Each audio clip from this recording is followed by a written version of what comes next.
I got it. Had to close and open things many times. Closed OBS, reopened OBS, close it again, opened it again. Oh god.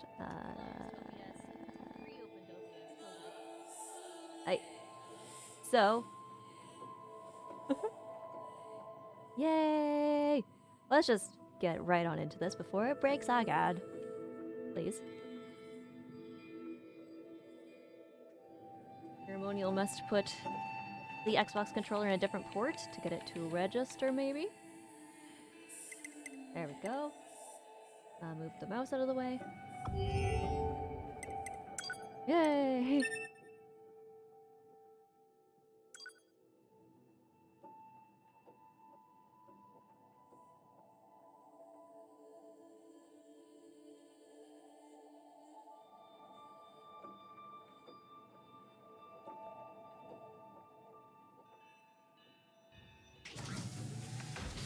Look at that! Yay! Yay!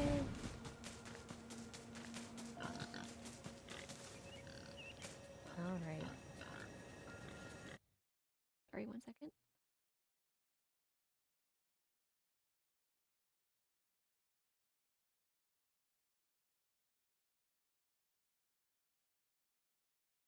Okay.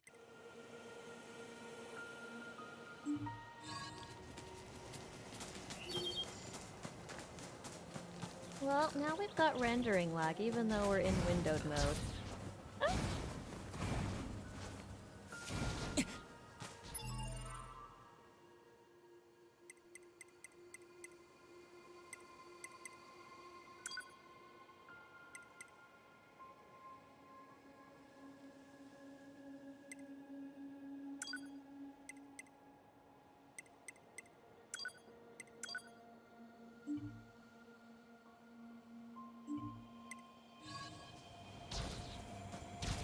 Oh, and it broke. Right. Because I changed settings. Right, I can't do that. I'm not allowed. NieR hates it. Okay. I was thinking maybe I just can't play lots of stuff because it doesn't like it. So we're gonna try again.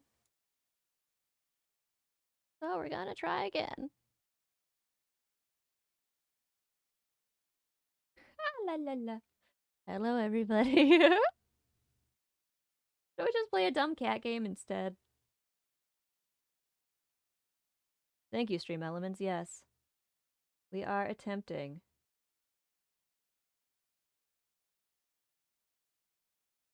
We are making an attempt.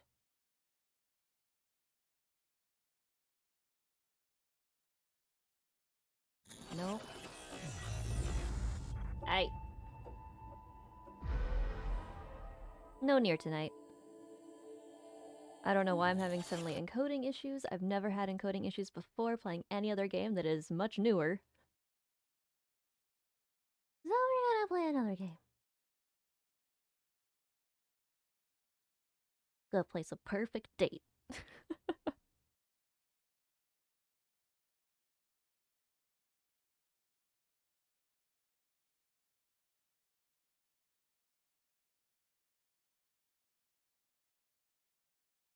Yeah.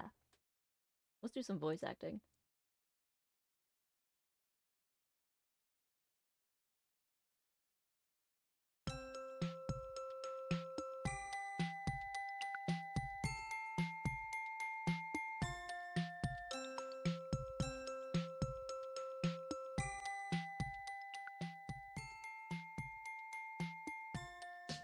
There we go.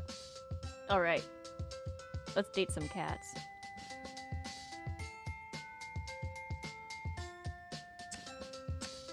And I can move my camera to the other side. Amazing. What? Never mind, no I can't because I got my cup in the way. Never mind. I'm just gonna leave it.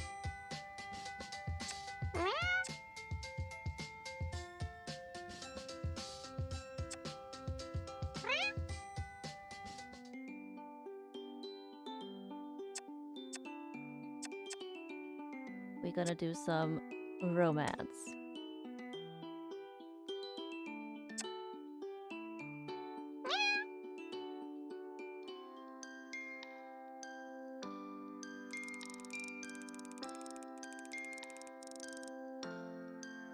It's too beautiful never mind. It's too beautiful a day to be slaving in a hot lab. So when Murph invited me for a stroll, it was easy to say yes. Not that I need much incentive to spend time with him.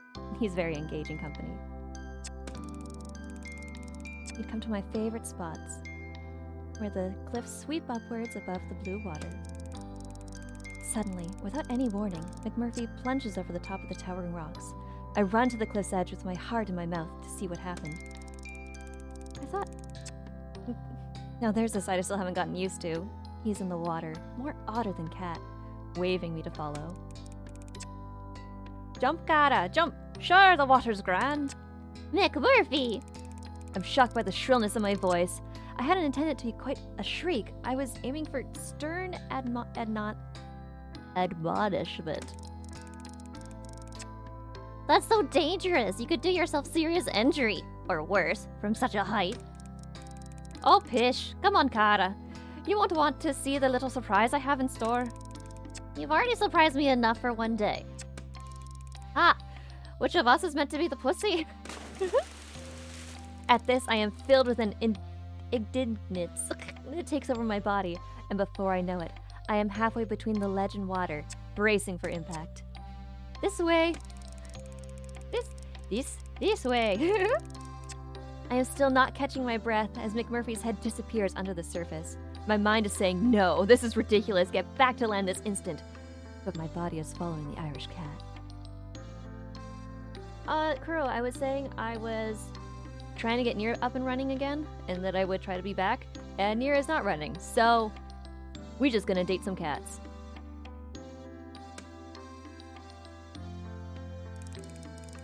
My eyes take a moment to adjust, but when they do, I can hardly believe what I'm looking at.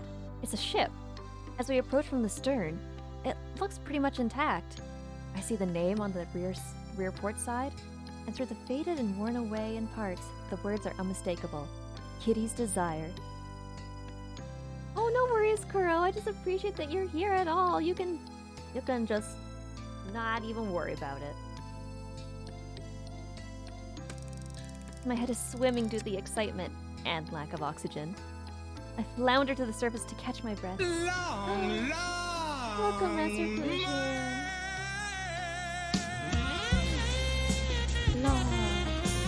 Long. Advance Happy New Year, Maple. Thank you, Master Fusion. I really appreciate it. I hope you're having a most wonderful night. How are you doing, Master Fusion? Kitty's Desire. I feel like I know that name. McMurphy eventually bobs up to join me on the surface. Good, and you're working. Hello, everyone. You will stay as long as I can. You must work in the morning. No worries, Boomers. Thank you so much for joining us. How are you doing tonight, Boomers? Good to see you. Good to see you. I hope you had a most wonderful holiday.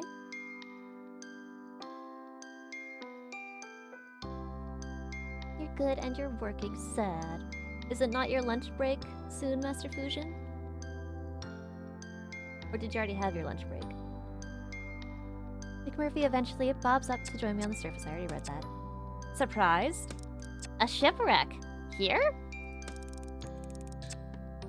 This is a very old island, Cara. A lot has happened here. What? How did a ship even get here before the path was made? Hey, don't ask me, Cara. I'm just in it for the grog.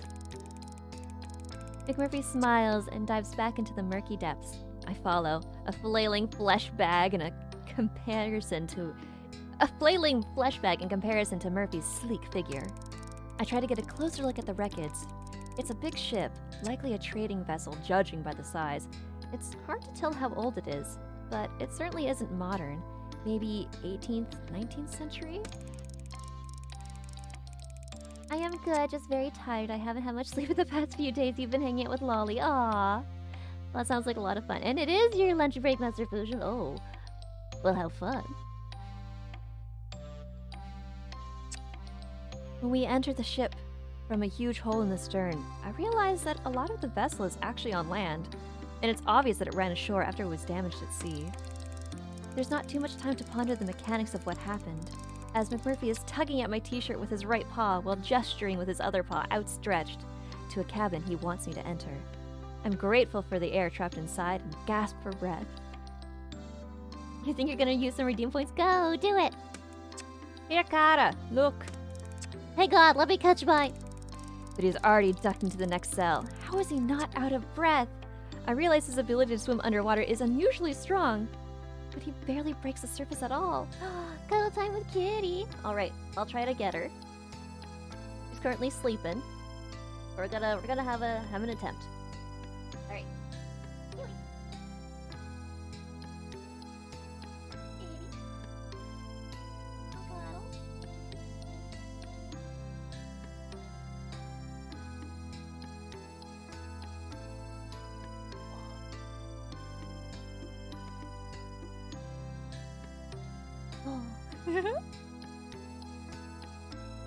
Happy New Year, Kaylee! Kaylee, wake up, we need cuddles! Yeah. She is not into it. Not that she's growling, she just wants to stay in here. I don't think she wants cuddles. Does this count as cuddles for you, boomers? I'm kind of cuddling her. Ah, la la la la.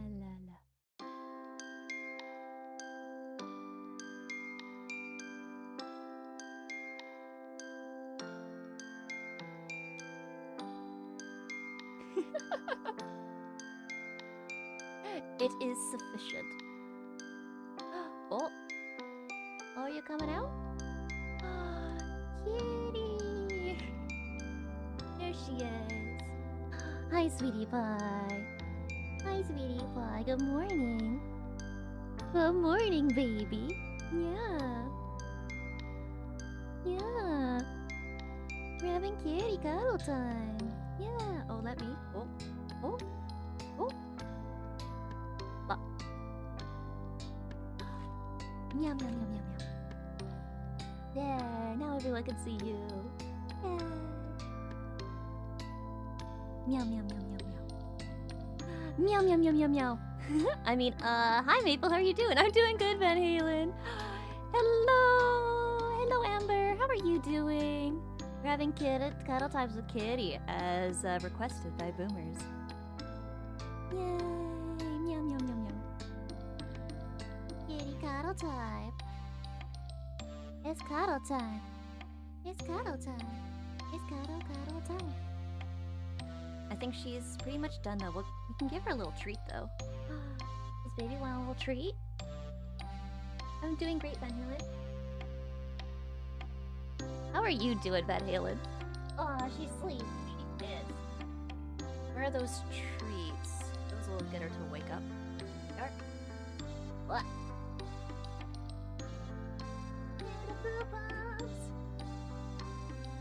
Second. Oh my god. You're not doing good. Your panic disorder is really bothering me today. Oh, I'm really sorry about that. I also suffered from anxiety. So, here are the treats. Hey, kitty. We get free treats. Oh, look at here. You have some treats? Come here. You have to come here. You have to come here. Charlie's gonna come up. Yeah? Okay. And a function. Oh. 2 for the price of 1. Yeah. Oh my god. Are we having puppy cuddle time now too? La la la la la. Yeah. Good girl. Doggo stream. Hello, Jean-Claude. How are you doing? Alright. Doing alright. Have some rum and eggnog and molasses cookies. Oh, that's so good. Alright. I love dogs. This is Charlie. She's my Peagle. Here's my sweetie pie. I don't think she's confused. She's very happy. She wanted to come up on my lap. Yeah. And her tail's a wagon. Yeah, isn't it? Need a Charlie emote next year? We do. Oh, are we done? Are we done? What are you doing? What are you doing? I don't want your butt. I don't want your butt. No. I don't want your butt. Alright. Oh, and I called the fat one. The fat one could get some treats too. No, Charlie, not for you. For the fat one. Go lie down. Lie down. Lie down. Oh, almost caught it. Oh no, she did. She did catch it. Good girl. Alright. That one is... Ah, she's so happy, yeah. Alright, let's get back to dating cats. Jealous. Aw, Van Halen. If I could let you guys all come and play with my puppy, I would totally let you. She really could use the interaction.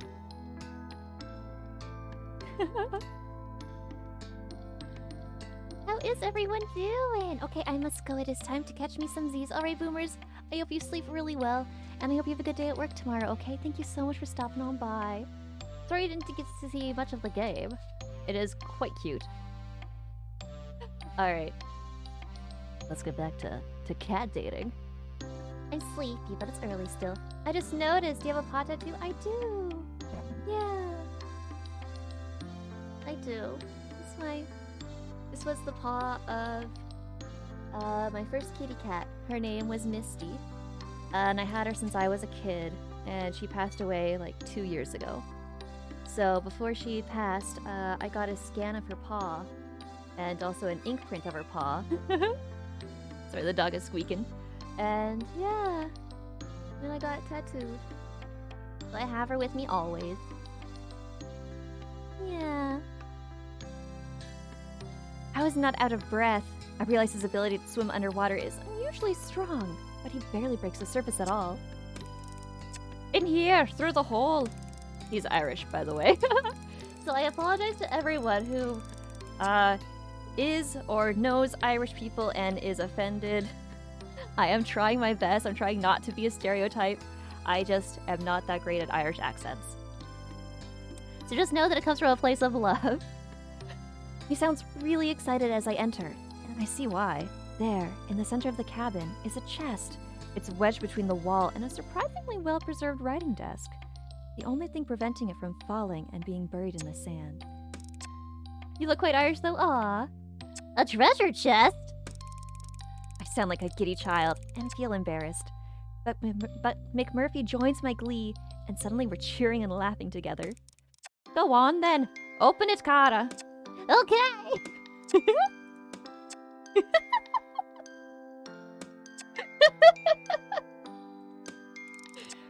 What are you waiting for? The key? Ah, doesn't need one. Well, of course it doesn't, Murph. It's a locked treasure chest. Can he not just break the lock? Who do you think I am, Houdini? I don't know about that, but I do know you're a very clever scientist whose thirst for knowledge matches my thirst for grog. So you get yours and I'll go get mine. The Moggy grin before darting into the next cabin, and I hear the familiar clinking of bottles shortly after. Make 2B's voice? We can have one of the characters be 2B's voice. Or unless you're just saying, do 2B's voice. In which case, here, this is 2B's voice. No. 9S, I will not call you nines. That's enough. I decide to try the lock anyway while McMurphy is getting his. I look around for something, anything, I could lever it with, and I'm disappointed. Everything except the chest and desk must have washed away a long time ago. Well, we'll have to come back with some tools to tackle that lock, Murph. No, 9S, I'm not dating you tonight. There comes no response. McMurphy is obviously still busy with his looting and pillaging, so I decide to swim to the beach to get a better look at this wreck from land. When I take in the scenery properly, I can make out what looks like another large ship just a bit further down the beach. I can hardly believe what I'm seeing. One huge sea vessel finding its way to the island is strange enough, but two? Meeting in the same unhappy fate is more than my brain can process. The proximity of the pair would suggest a collision of some kind. Possibly the second vessel could have been a pirate ship. Maybe it was attacking the merchant vessel? I get the feeling I'm looking for a conclusion of a very interesting story here. I wonder why Professor Popper didn't tell me about it. Obviously, he must be aware of the 2 vessels. My nose for intrigue has started to twitch, and I am burning to know more. I decide to take some of the debris, splinters, and small chunks of metal and pocket it for later analysis in the lab. When I'm satisfied that I've thoroughly combed the beach for specimens and have salvaged anything of interest, I realize I haven't seen McMurphy in quite a while. My heart stops, and the hairs on my neck stand on end. How could I have been so wrapped up in my work that I neglected to keep an eye on my friend? McMurphy! I'm met with silence and still water. I run back towards Kitty's desire, my heart thumping in my chest. McMurphy! I jump into the sea and swim back to the stern of the ship. There doesn't seem to be any life around here. I break through the surface with a choke and try to call out again, but my throat is hoarse and full of salt water. Where? I catch sight of a shadow in the corner of my eye, crawling along the seabed.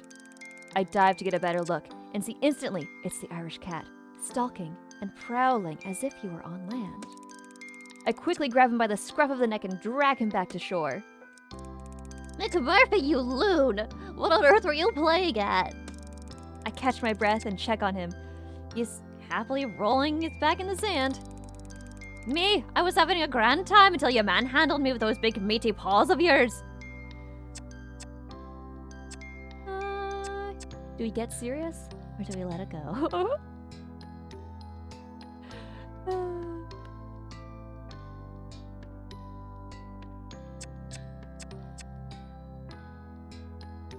Let it go. Big meaty what? Charming, I must say. I'll have you know I was very worried about you. And I fully appreciate it, Cara. Huh. Meaty paws. McMurphy has started laughing, and it's too infectious not to join in. Seriously though, Mac. That was some very impressive breath control. I didn't see you come up for air once. I think I get it from my mother, God bless her. I believe she had fantastic lungs. Do you remember her? Flashes sometimes, but Cara, when I'm on that grog, I have all kinds of flashes, so who knows what's real and what isn't. I can feel he's nudging me off that subject, so I respect his privacy. What do you know about these 2 beauties, then? We survey the ships in silence for a moment or two.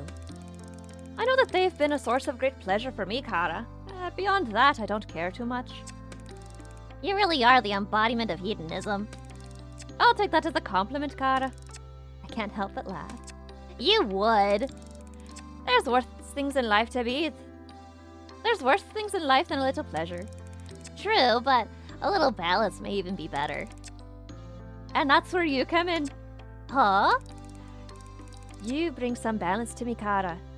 You let me be me, but you help me stay safe. Yeah, I suppose so. And you bring some spice to what otherwise might be a rather bland scientist taste. McMurphy's green eyes glitter in the sunlight, and he throws me a wink. Wink. Come on then, swashbuckler. I need something to eat after all that adventuring. I'll walk you back to the camp if you promise to save a bite for your friendly tour guide.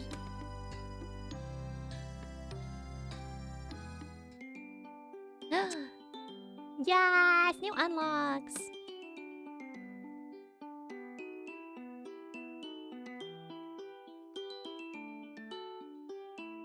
I hope everyone's having a fun time, by the way. I know I am. Alright, what do I want to do? Extras? Oh.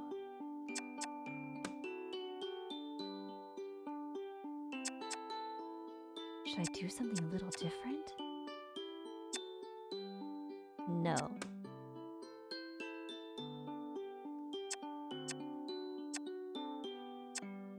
Do some recon.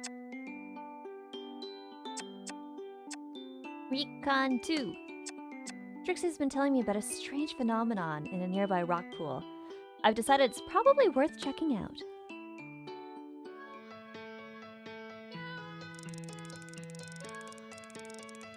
Meow. By the way, is the game too loud? If it is, please let me know, and I will turn it down a bit. I don't want to be fighting with it.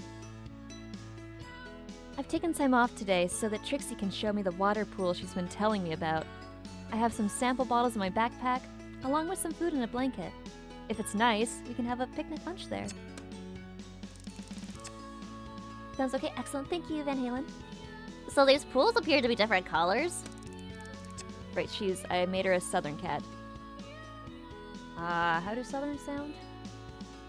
Now that's what I call. They don't appear to be, homie. They are. Homie. Well, we can't prove that we've tested them. Reflection, refraction, and dispersion can play some fancy tricks on the eye. Sorry, I'm trying to switch between it pretty quickly here. Poo to your test. No, that's Irish again. Oh, poo to your testing. Poo to your testing. You take all the magic away, science person. It makes your world very dull, I think. Maybe you're right, Trixie. Let's wait and see what wonders you are going to show me, eh? That's right, this way. She disappears from sight. I run to the cliffside where she's walking, and looking over the edge, I can see that she's jumped to a small rock shelf, about 4 meters down from where I stood. Come on, you can do it. Don't be afraid, cat. I'm more concerned about how I'll get back up again, actually. There are kind of steps further along, but this way is closer to the entrance. Not wanting to appear much of a killjoy, I clamber over the edge and lower myself down, dropping the last few feet. Impressive! You're getting a feline spring in your step. If you say so. I'm worried I may have twisted my ankle, but I don't want to say anything. Follow me, Springy. She's disappeared again. It's like keeping up with a jackrabbit. Follow my voice. And suddenly, an alarming sound is coming from between the two rock faces. It's high-pitched, screeching, and very loud. I squeeze through the crevice, and I'm in what looks like a cave without a ceiling. Trix, stop! The sound is so amplified in this enclosure, it has become deafening. Sorry, Humi, but it feels so good. Have a try. What? Yell, shout, scream, and sing at the top of your voice as loud as you can. Really? I feel self-conscious, but I'm dying to have a go. You only live once, and it's so fabulous. She makes the noise again, and this time, I join in. It's fantastic. The acoustics are something else. It's like an amphitheater. Eventually, we run out of steam and I flop on the ground, exhausted, but exhilarated too. After we've caught our breath, I'm ready to push onwards. We'd better get on if we don't want to be back too late. We're here. I'm surprised. I was expecting something more impressive, I suppose. Is this the place? I look around, and for the first time I notice several small pools of water, not much larger than puddles, around the edges of the enclosure. Oh, I see. I bend down to the nearest pool and see straight away it is the deepest red. It looks like blood! Look at mine, like liquids. Wrong voice. Look at mine, like liquid sky. I cross to the opposite side where Trixie is sitting, and sure enough, there is the clearest, richest blue water. And melted emeralds. Again, I follow her to another pool, as green as spring foliage. Then another of deepest purple, one of orange, yellow, pink. Well, it certainly is as amazing as you say, Trix. How strange that they're all so different. What's causing it? It has to be a trick of the light. Put your hand in. Well, I'm not sure that's a good idea. There could be any number of bacteria making this happen. Best not to touch it until we're sure it's safe. I've done it lots. It's fine. I glance over, and sure enough, she has her furry little paws in the golden-colored water. Somewhat reassured, I scoop some of the blue water up and sniff it. It smells wonderful, as though it's been perfumed. What's that smell? It's weirdly familiar. I take out my bottles and begin collecting the waters. My theory about the light is blown when the line and the little blue bottles up together, and they retain their original hue. Something is dying this water. I can't wait to get it back to the lab and run some tests. We can go back the easy way. I keep going back to it. Back.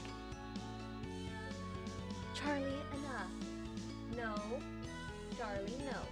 Enough. Lie down. Lie down, Charlie. Charlie, lie down. Okay. Sorry about that. We can go back the easy way if you like. Follow me. We head back along the rock shelf and go past the spot we jumped down on the way here. Further along, there is an ascent, just as Trixie had said, but I would hardly call it steps. Clearly, someone has tried to make a trail here, and it's a bit rough and ready. Further along still, I can make out a large empty metal drum. It's rusted, obviously discarded some time ago.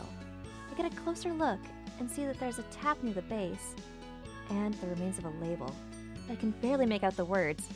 I take a picture of it with my catalog to decipher later. The perfume I smelled in the cave seems to be stronger here. I am very intrigued. Naughty doggy. Yeah, she's very naughty.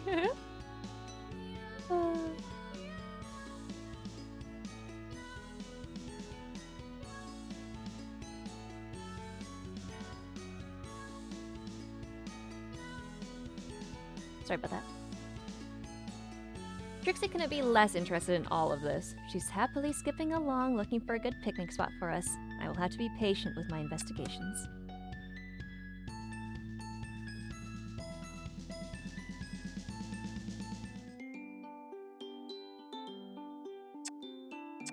Let's rest. We need to rest. You had a lovely nap and wake up feeling revitalized. Yeah. Your energy has been restored. Magic!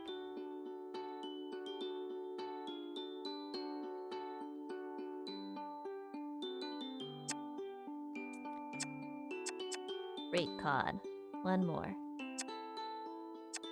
Recon 7. Sips has brought me something intriguing. I better check it out. Snoots. Snoot, snoot, snoot. Warp Waffle, are you still sleeping? You really ought to be awake by now. Snooty Booty, are you okay? What are you doing in my tent? All this lazing about is very bad for your complexion, to say nothing about the dragging effects of delicate tissue around the eyes. Is there something I can help you with? Possibly. I have something I want you to have a look at. Right now? What time is it? The time you are active. Come along. Well, at least let me get ready. Very well. Snooty Booty sits down and starts grooming herself. After a moment, she looks up again. Aren't you ready yet? I love Snooty Booty. Can you leave the tent so I can get dressed? For goodness sake! Snooty Booty rolls her eyes and walks out. I get dressed, resignedly, and follow her. What do you think it is? I'm intrigued. We're on the beach, staring at a partially buried bottle sealed inside a plastic bag. It looks as though it's only washed up recently. Well, there's really only one way to find out. I pull the bottle out of the sand. It has some kind of document or note in the bag, along with the bottle. What is that thing? Read it to me. It's a good thing I'm just as curious as Snooty, or I would have a feeling a lot more irritable by now. I carefully unseal the bag and unfold the paper. I read the note out loud. Initial tests on the most recent formula are encouraging. Subjects 6 through 18 appear visibly younger.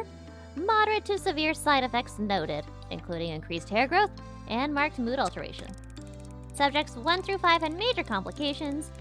Some new small tumors, skin irritation, partial blindness, and memory loss. We need you to look into this, check for contaminants, and continue to iterate on the formula. That is not a cat. That is a cat, Dragon Kuro. Excuse me. The hairless cat. Appeared visibly younger. Snooty Booty, is that the most important thing you gathered from this report? Hi, Yin Yang. How are you doing? I'm doing good. Harley, I need you to lie down, sweetie.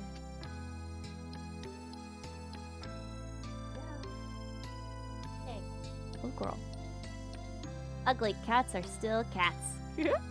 I'm doing really well, Yin Yang. We were gonna be playing NieR tonight, but we had a lot of issues. So unfortunately, we're taking a little. Oh, I'm sorry, my camera is just in the way of this beautiful photo. Look at this graph. Let's say, let me Let me quickly do the thing. 1 second. 1 heckin' second. My frames are gonna drop for a sec. I sincerely apologize.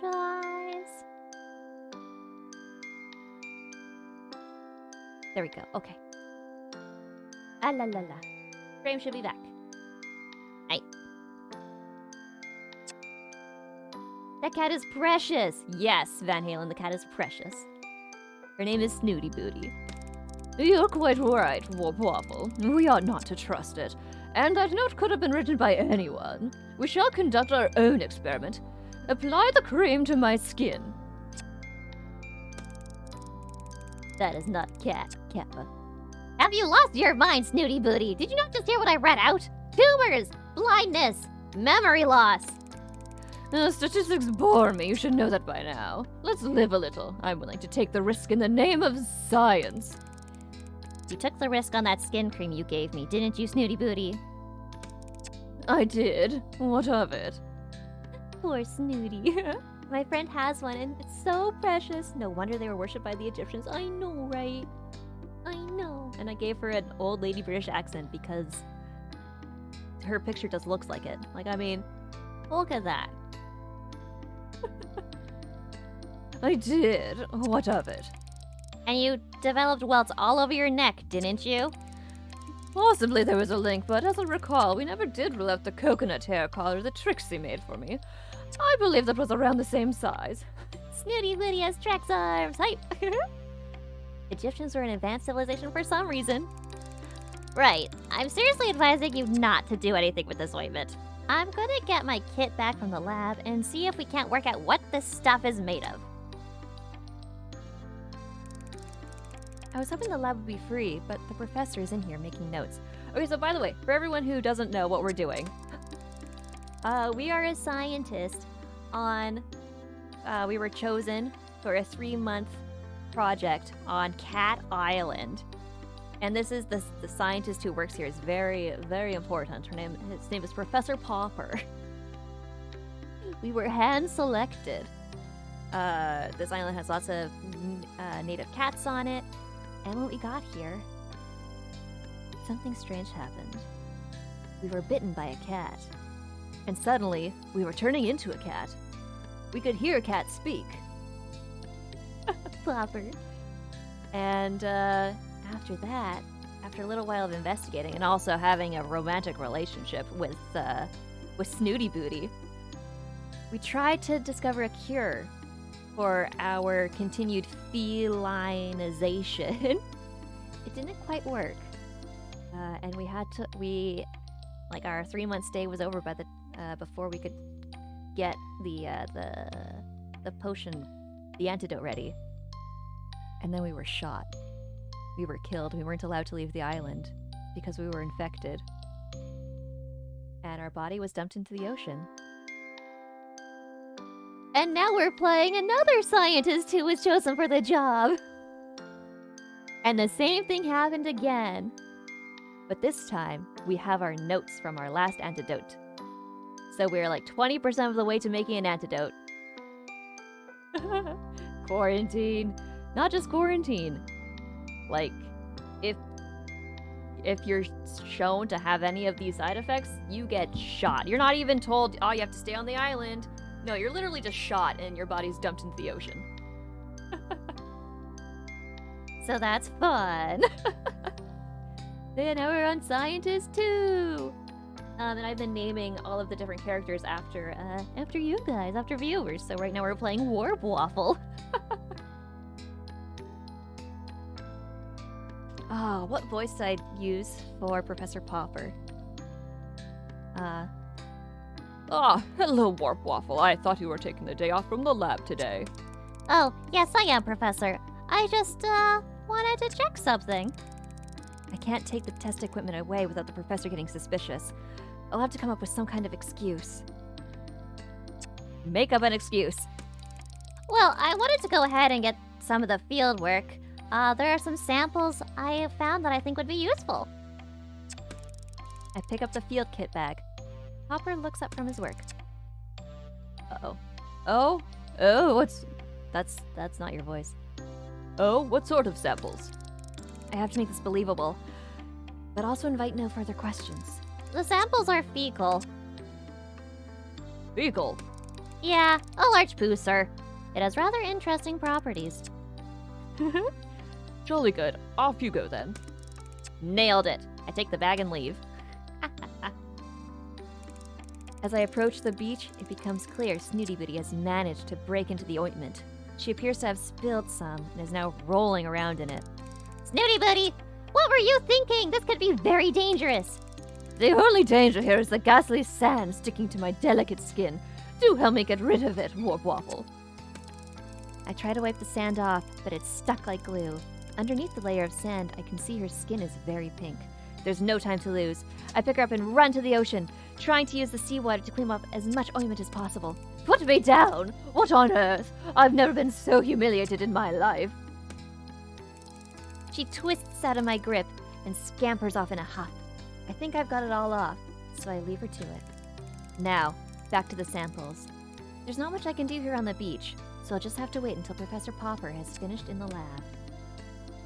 Oh, yeah, one other important detail. This land basically has a magical barrier surrounding it, and no living creatures can get inside. So somehow the cats were on this island, but there are no birds, there's no rodents, nothing. How do these cats eat? I don't know. We only managed to get through because there was a tiny, tiny little break. Enough for a boat. And that's how, they've been researching the island. Well, that was quick. As luck would have it, the professor needed to retire to his tent earlier than usual. He had to read some research papers that arrived from the mainland this morning. So now, I can continue looking into this ointment. I begin by testing the substances for several common compounds found in cosmetics. It's negative for all of them. I widen the tests for other organic compounds. I get a match. About 30% of the ointment is cat saliva? If they're using saliva from the cats on the island, they would be infecting all their test subjects with catification. But where have these other side effects come from? I run the ointment again, this time looking for known pharmaceuticals. Before I get the results back, Snooty Booty comes trotting in.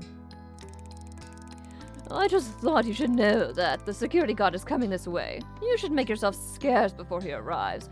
Not that I cares what happened to you after you threw me in the ocean.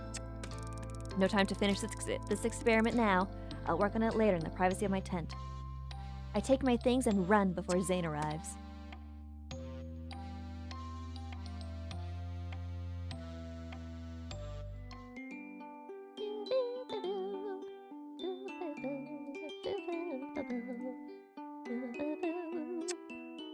Romance.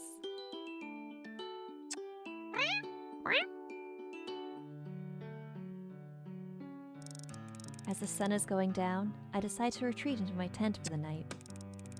When I undo the flap, I see McMurphy curled up asleep on my pillow.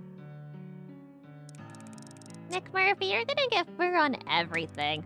Oh, hi there, Cara. You're back late, you rapscallion. Why are you in my bed? Aw, come now. We both knew I'd get in your bed eventually, didn't we? My hand reaches for the spray bottle, but McMurphy throws up his paws defensively. I'm an unarmed cat, Cara, and I actually came to give you something for good behavior. Don't make me send it back now. Give me something. What? Ah, sure, now you're listening.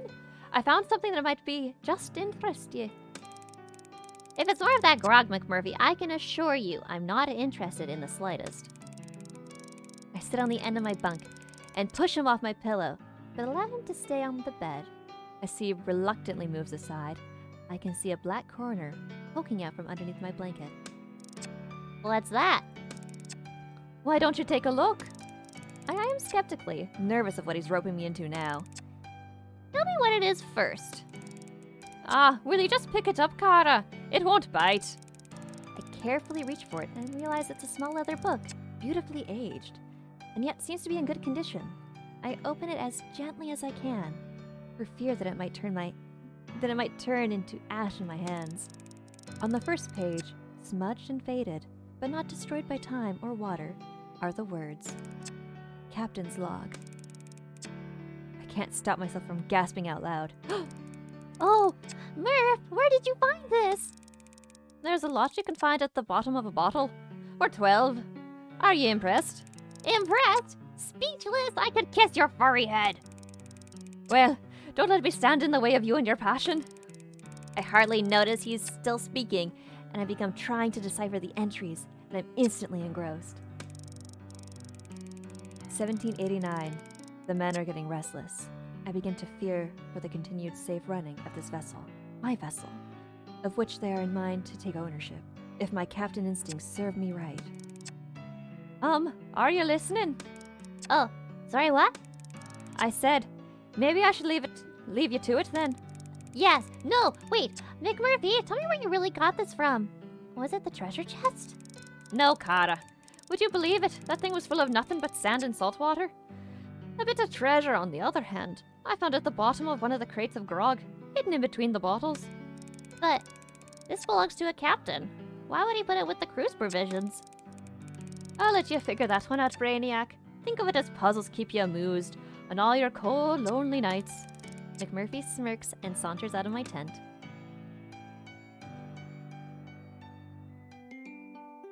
Yay!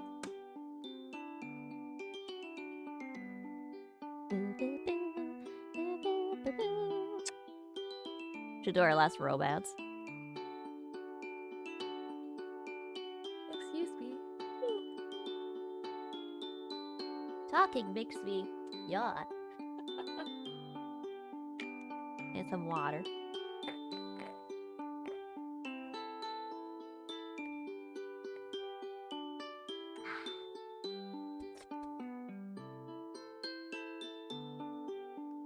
Oh, I still have my phone in my pocket. How silly of me. 1 second.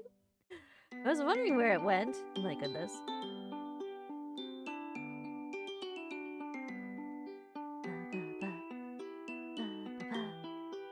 Sorry, 1 second, I'm being very bad. Looking at my phone and not you guys, how dare? How dare I?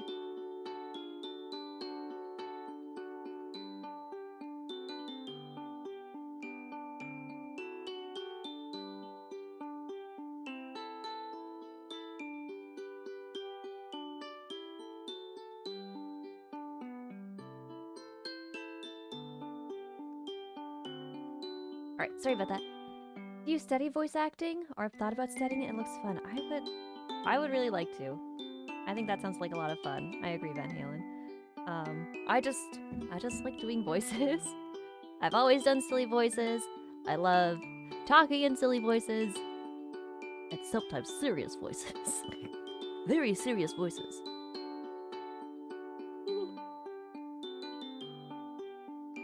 Yeah. I just have fun. Let's do another romance. What about you, Van Halen? Have you studied it at all?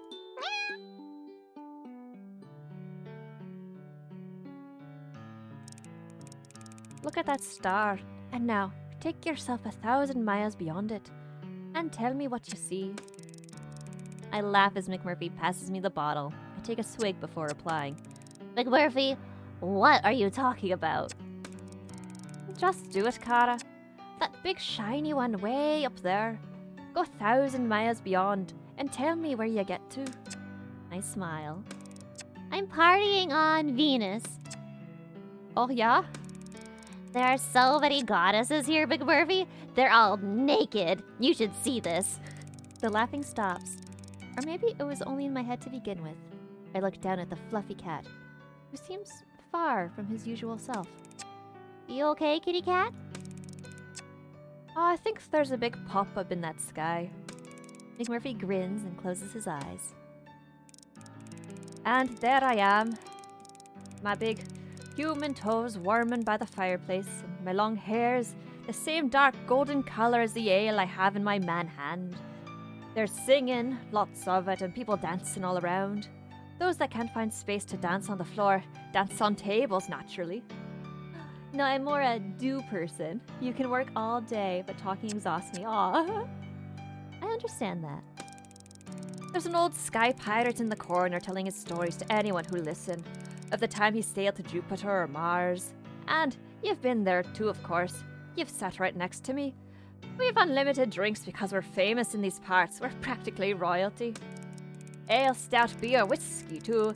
They keep up coming. When it gets dark and the place is quiet, we sneak out back to the beer garden. There's a clear view of Earth from where we're sitting.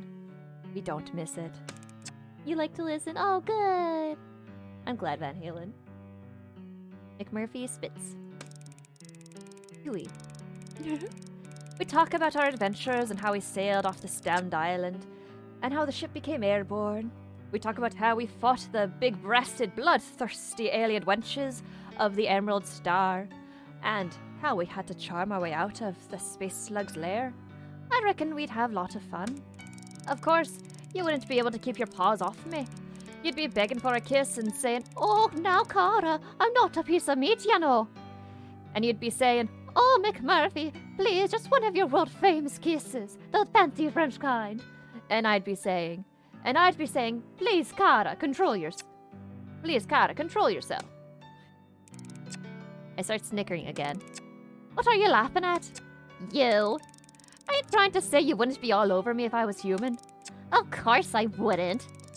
Ouch! Now don't be mean. You'd be the one begging me for a kiss. What on earth gives you that idea? Topo the morning, Cara. I love you so much, to be sure. Give me a smacker, brah. The face! The face! That is so offensive. I stopped laughing. I went a little too far there. I'm sorry. McMurphy lets out a wry smile. Well, maybe I would try to steal a kiss. Who would blame me? You wouldn't get one. McMurphy's smile disappears. You know something, Cara? Huh? I think I should just come out and say it. Say what? You're alright. There's a pause. Not an uncomfortable pause, just a slightly confusing one. You're alright too. McMurphy is gazing at the stars. I don't know what I'm doing. It's a strange feeling. I'm used to being a step ahead of everybody. Well, 2 steps ahead of you. Hey, don't be rude, Barf. I laugh. McMurphy grins. This feeling, it ain't new to me, but I'm not sure what it is. All I know is that you get me in a way no one has before, and I get you too. Even if you don't care to admit it. I guess it's time to let the cat out of the bag. Without thinking, I look around.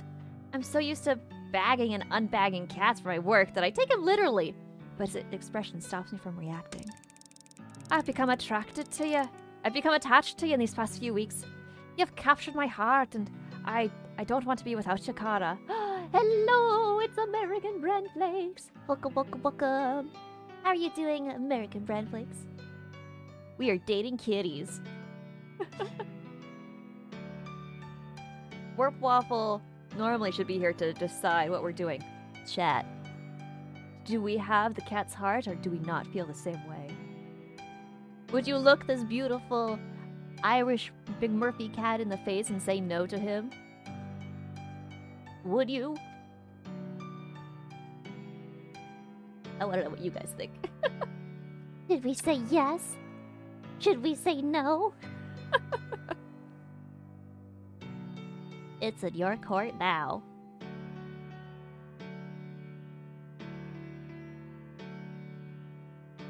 Please. I know you can do it, chat. Van Halen says yes! Anybody else?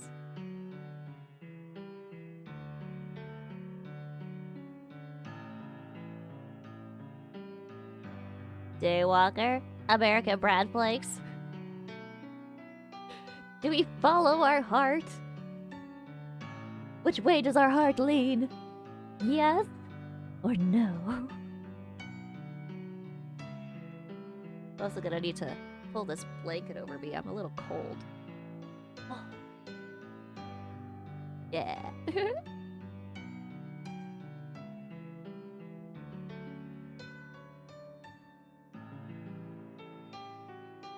Yes, but only because it means you'll have to do the accent for longer. Alright, that's 2 votes. You have my heart. Wow, I wasn't expecting that, McMurphy. I haven't had so much fun, felt so free, or been so happy as the time I've spent with you. I don't think I'd care to be without you either. You have my heart. To my surprise, McMurphy looks visibly relieved. Well, Kara, I look forward to many more adventures with you. Ah. Yay! Relationship goals, McMurphy. Let's rest. You had a lovely nap, yay! Magic! Yeah, Brad, like, how are you doing? I hope you're doing well. Alright. I'm gonna do that extras. Pirates.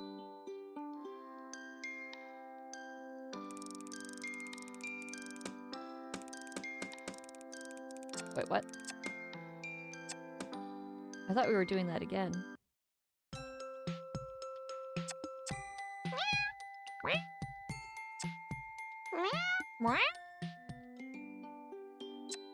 Extras. What happens when you fill the bars? Hopefully we find the antidote and we're able to get off this island without being shot. But there are like 4 more characters we have to play and we've only got to 20%. Chaos! Welcome, Chaos. How are you doing? How was your day?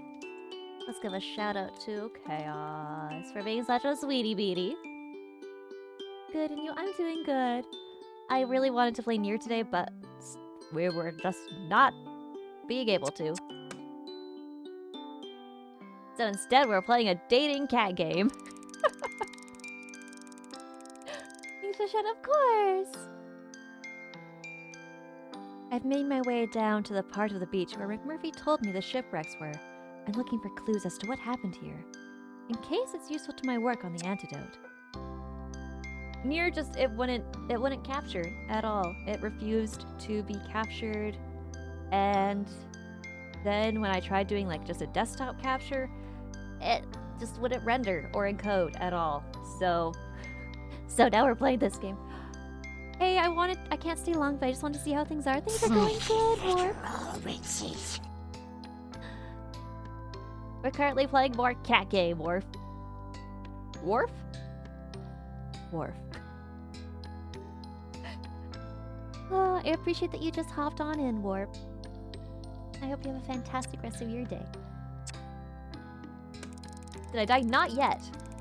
We said yes to McMurphy, though. So, we're in love with McMurphy. I'm pretty sure I'm gonna die. I'm pretty sure you're also gonna die.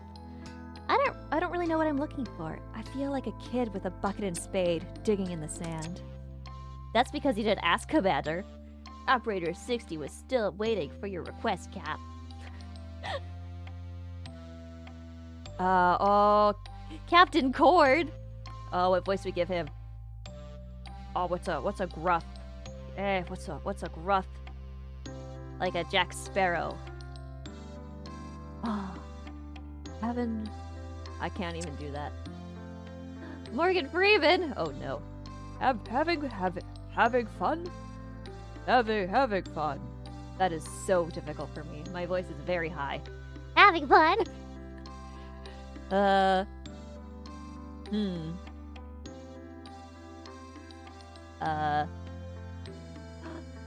I'm a go game with the squad night all. Have a good night, Warp. Enjoy your D&D. I'm assuming that's what you're doing. Good night, Warp. Thank you so much for joining us. Even if it was short, I love you. Have a good night, okay? Not Among Us? Okay, have fun with Among Us. Having fun? The voice startles me. It's unfamiliar, and I can't see who it belongs to, so I'm on my guard. Who's that? Show yourself! I've nothing to hide, but I am, naturally, wary of your attentions. Will you give me your word of honor that you mean me no harm? Oh, excuse me. Yes. You have my word of honor. I feel like a Cub Scout. I take you at your word, and I am happy to make your acquaintance, Captain Cord. Look at this baby! A tall, sleek gray cat has stepped out behind the wreckage and is bowing in front of me. I feel obliged to bow back at him. I'm pleased to meet you, Captain. Do you live here? In the wreckage, I mean? I think I live elsewhere, but I've been here for a long time. I'm trying to find my crew. I realize he's wearing a vintage naval uniform. I'm not an expert on military history, but I'd guess it's from the 1800s. Captain, did you arrive on one of these ships? Yes, I captained the Kitty's Desire, but I fear I let my men down. Where are they? I have been searching. Is he a ghost? He seems quite disoriented. What happened? Looks like he had a bit of a run-in. Run in my eye. Maliciously set upon and attacked, more like. The disgrace of a vessel is a pirate ship.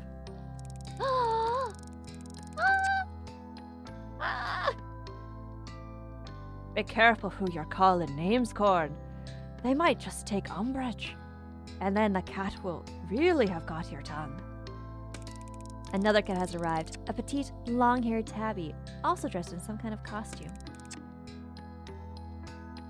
How do I do? A British? Identify yourself, stranger. I can't do it, I'm sorry. A new cat has turned to me. Hello. My name is Warp Waffle, and this is Captain. I know who he is, all right.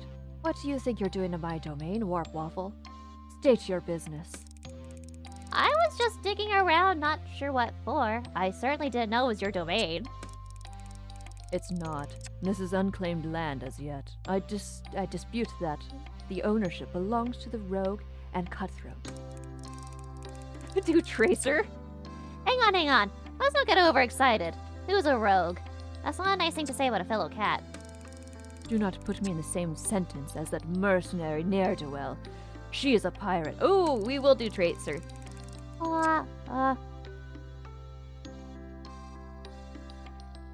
Cavalry's here.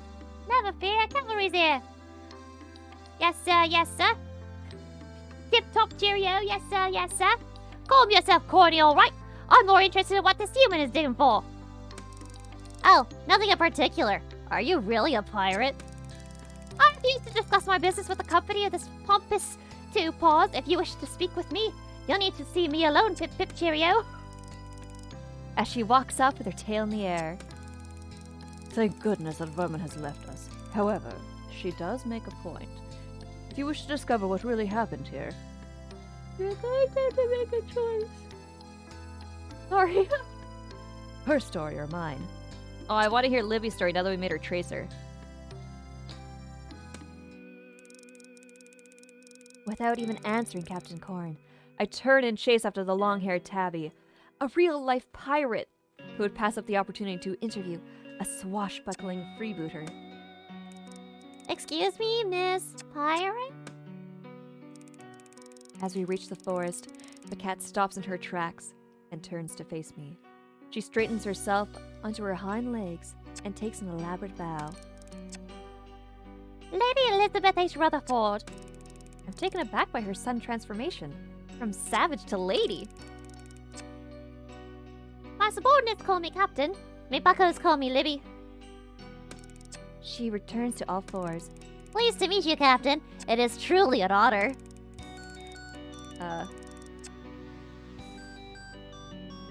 Ever get the feeling of deja vu? Enough with the nice talk, human. You want to hear my story?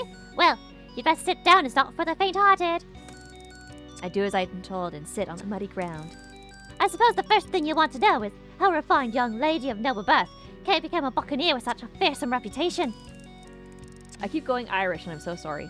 I want to hear everything. That is, if you're happy to tell me. It'll make a change. Jesus. Ever get the feeling of deja vu? It will make a change. Talking to anyone other than that old windbag. Captain Cord? The very same. It was the likes of him that my poor brave mum escaped with a bab in her arms and only the clothes on her back.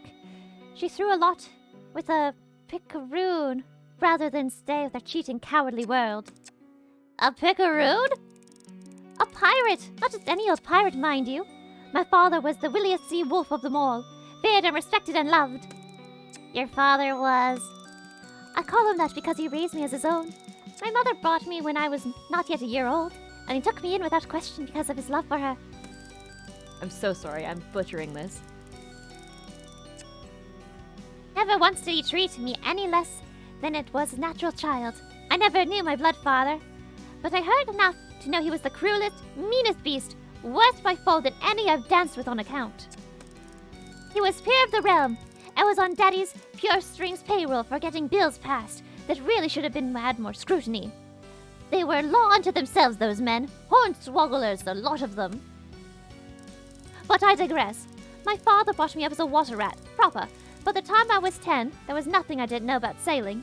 By 16, I was running my own ship, the Catfish, and taking men on no pay, no runs. I was good, if I do say so myself. I gained a reputation for bringing home the bounty, and I had ambitions too.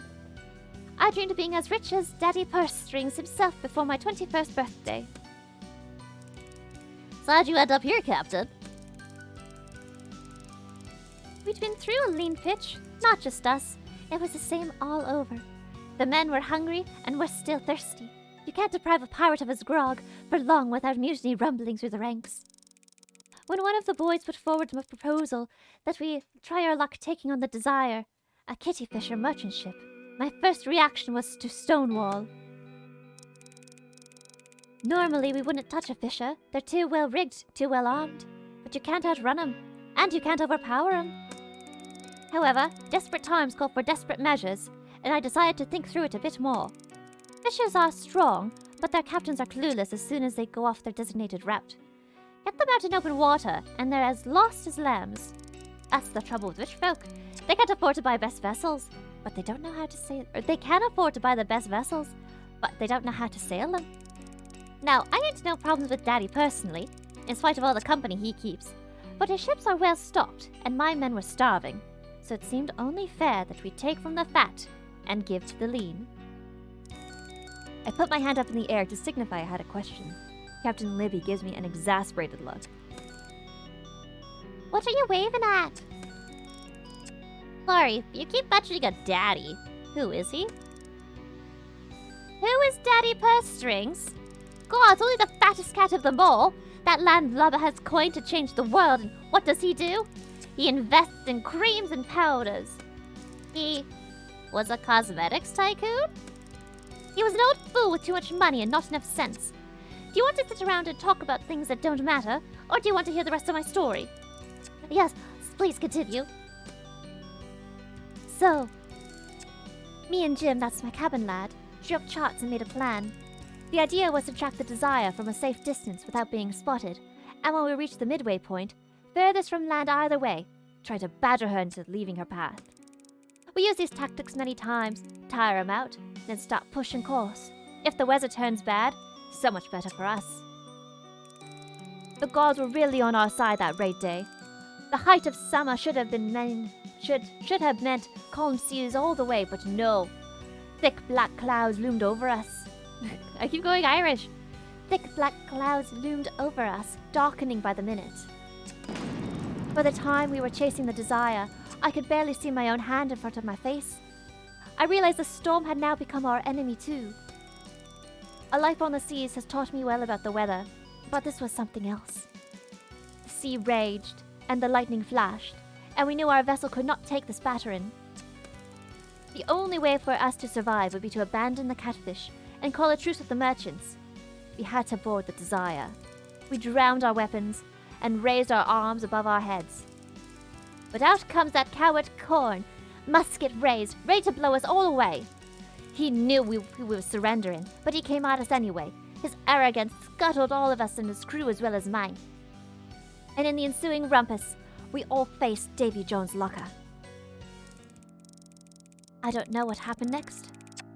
I woke up on land with no idea how long I'd been there, but it didn't take long to see that we'd been gone from one bad situation into a far worse one. We'd managed, somehow, to work together, us and the Toffs, to get as many men as possible out of the water and onto dry land. We salvaged all we could and made our camps as we saw fit. Them on higher ground, us by the water's edge on the beach here. No pirate wants to be too far away from the sea for long. Not that it helped us in the end. This place was... I'm so sorry. La. I forget the feeling of deja vu. No pirate wants to be too far away from the sea for long. Not that it helped us in the end. The place is cursed. There were things that weren't right. Do you mean the cats? Ooh. They were starving, the men. They tried to hunt, but there was nothing here. We never saw a bird, no bear, no any kind of beast, other than them cats. I tried my best to keep them from the inevitable. I foraged around and made all matter of stews and soups from plants and tubers I gathered. I just love the phrases. Is like a reset button for you, I know. They become obsessed with meat. All I could do, in the end, was watch in horror as the nightmare engulfed us all. Only a few of us didn't succumb, wouldn't take part in the savagery. But even so, we weren't spared. All it took was one scratch, one small swipe of a claw, and the change began.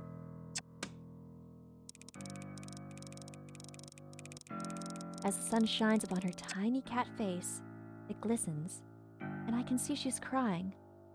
I'm not sure how to handle this. Ought I comfort her? She's a fearless pirate after all. Even though right now, she looks like a little lost cat. I'm so sorry for what happened to you and your crew, Captain. I'm working very hard to put things right. Be patient. I will give you my word that all will be restored to how it should be. I need to go. She's sulking into the forest, but before she disappears, she half turns.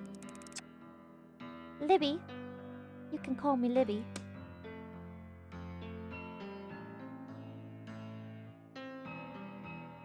Ooh.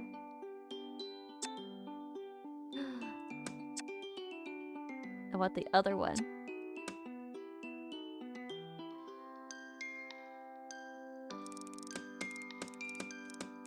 Skip, skip, skip, skip, skip, skip, skip.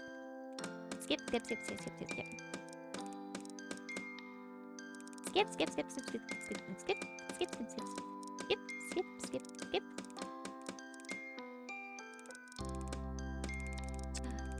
Yeah, Captain Cord, sorry. Well, as Captain Libby seems to have disappeared, my choice is obvious. Would you tell me your story, Captain Cord? A wise choice in any event. Take a seat if you will. My story is a long one. Oh, I do need to be back in time for tea. Then I shall hasten the telling. Excuse me. It began on a merchant run for the Kitty Fisher Shipping Co. I'd been contracted by the company for some time, and I'd done this particular run many times before. There's nothing in it that's very taxing for a captain of my experience, particularly manned with a crew to the standard of men I personally handpick for sailing the Kitty's Desire. Although the route was long, it was straightforward. I never anticipated problems. However, this trip proved to be out of the ordinary for so many ways. The weather was against us from the start. Freak storms had been plaguing normally peaceful sea, and several ships had reported being taken quite far off their usual trajectory. This day was proving to be a blighter. The men were doing everything by the book, as I would have expected from my crew, tying down and battening the hatches. There was no point in being on deck, so I decided to write my log in my cabin. The first I knew of anything irregular was an almighty crash that sent us reeling. I gathered myself and made my way to the deck, being buffeted and blown, so that I needed to hold on tight to whatever was available. Sam, my cabin boy, was the first crew member I came by. I could barely hear him above the sound of the storm. Pirates, Captain, pirates! I could hardly believe my ears. We hadn't had pirates on this route in all my time as captain. Far too audacious a challenge. My first thought was that they must be as much at the mercy of this storm as we. But that assumption was quickly dispelled by the shout. Pirates boarding! Pirates boarding!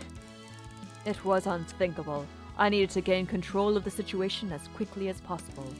I drew my musket as I emerged on deck to the awful sight of human vermin scurrying about in the rain and crashing waves, trying to overwhelm my crew and get the upper hand. I could see their vessel listing perilously close to ours, and on the bridge, the unmistakable figure of that she-devil,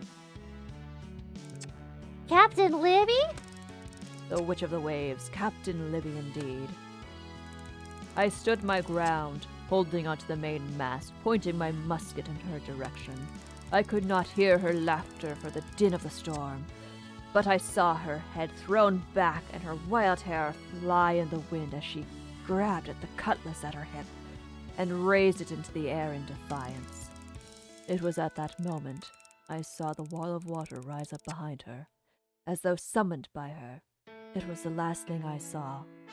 There was a terrible sound, as though the very gates of hell were torn open. I was struck to the deck, and blackness fell. Oh, that must have been what made the huge hole in the stern. Yes, we came apart on impact. The whole ship was a goner. I don't know how long we had been in the water. When I regained consciousness, the waters were calmer, and we were drifting on a piece of wood towards a wall of black rock. Sam seemed to be holding me as I floated in the water. Captain, you're alive! I didn't dare hope. What happened, boy? We crashed. The pirate scum rammed us with such force that I feared all of us dead. But us. I gathered my thoughts and realized I could hear others moaning and crying out all around us. We're not alone, Sam. Listen, there are others. Help me up.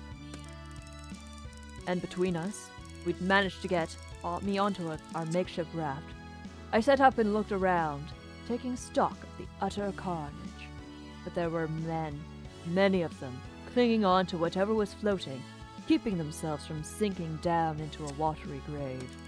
I tried to make myself heard as far as possible. Men, we need to stay together. Try to hold on to each other to stop yourselves from drifting. I'm going to lead us towards land. We have to get to those rocks. Use whatever you can to paddle and follow me. You're a hero, Captain. Yes, it was laborious. But we made progress and eventually reached what appeared to be an opening in the rocks. Excuse me.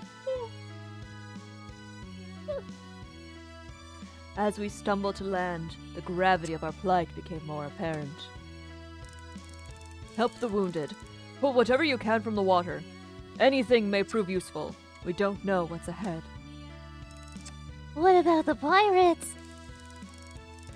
I'm streaming, so I'm gonna thank you, Jonathan. Be nice, I appreciate it. We were all in it together. There was no place here for contention. Survival is the great leveler. So we all helped each other as best we could. We found our resting place, where you now live. Base camp? But of course, there were no cozy tents or fire pits to keep us warm. It must have been terrifying. One tries not to indulge one's own fears when looking out for one's men. We managed to make a rudimentary camp for ourselves in a surprisingly short time, considering the condition of the men. Each did what they could, tending to the wounded, building fires. Food was primary consideration. If the men didn't eat, we would very quickly deteriorate. So hunting parties were put together and sent out to scout for food sources. One made up of pirate scum, and the other my best men. Sadly, neither gang was successful, bringing only some unfamiliar tubers and plants that were boiled up to make a soup. I knew we could not continue long, living on grass and seaweed. Men need meat. I became ever more determined over the coming days, sending out scouting parties in pairs throughout the day and night. Each told the same story. No animal life at all, except cats. We already knew that. There was a population of very ordinary-looking domestic cats living all over the island. But as the men forged further afield, they came back with tales of a very different species of feline on the furthest end of the island. These were larger than usual, and very hostile to those who came close. It wasn't long before the pirates began trapping cats and treating them as a food source. None of the men were bitten and scratched. It was unthinkable to an officer or a gentleman, of course, but these barbarians didn't seem to care what went into their bellies. They paid the price, of course, and quite quickly, too. The sickness ran through their ranks so expediently that their numbers were halved within days. Most flung themselves onto the rocks to their death to escape the hideous plague the cats visited upon them. Some wandered off into the jungle, never to be seen again. I remember one lad, a pirate named Jim, lost his wits and began drawing strange pictures in the sand of half men, half cats. He tried to escape by launching out to sea, strapped to an empty barrel. No doubt he perished along with the others. Captain, if you refuse to eat the cats, how is it that you, are the way that you are? I don't remember too much about the transition, nor anything else apart from what I've told you. I know I was bitten, but I can't remember how. Do you know what happened to me? He looks so small and vulnerable. I just want to cuddle him. But I maintain a respectful demeanor. I suppose you were all overwhelmed eventually. My understanding so far is the process is different in each person, depending on the amount of DNA was transferred. The outcome, however, seems to be always the same. You turn into a cat. Yes, I see. Of course I know that, but what of my men? Why can I not remember? Did you eat your men and block it out of your mind? Oh my god. I'm guessing that you and Captain Livia stayed close? Yes, we seem forever to be tied in spite of our differences. And you must continue to talk about what happened? Your story? The woman never stops telling me. So that memory has stayed alive. Anything you haven't deliberately kept conscious fades over time until you lose it completely. I see. I'm sorry, Captain. Well, then I suppose I ought to go out and find that wretched hag of a cat and listen to her story yet again. Tell each other often. Keep it alive. I promise help is coming. I'm working on it. I need to go now, but I'll be back soon. It breaks my heart to leave these two, but I have to get back to camp before the professor starts looking for me. Ooh.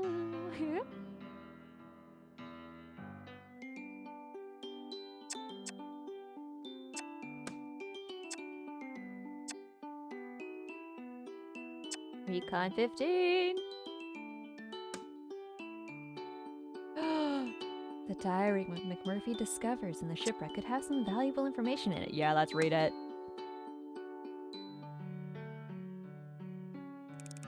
The book McMurphy gave me is sitting on my lap. I wonder what a pirate's diary is doing on this island.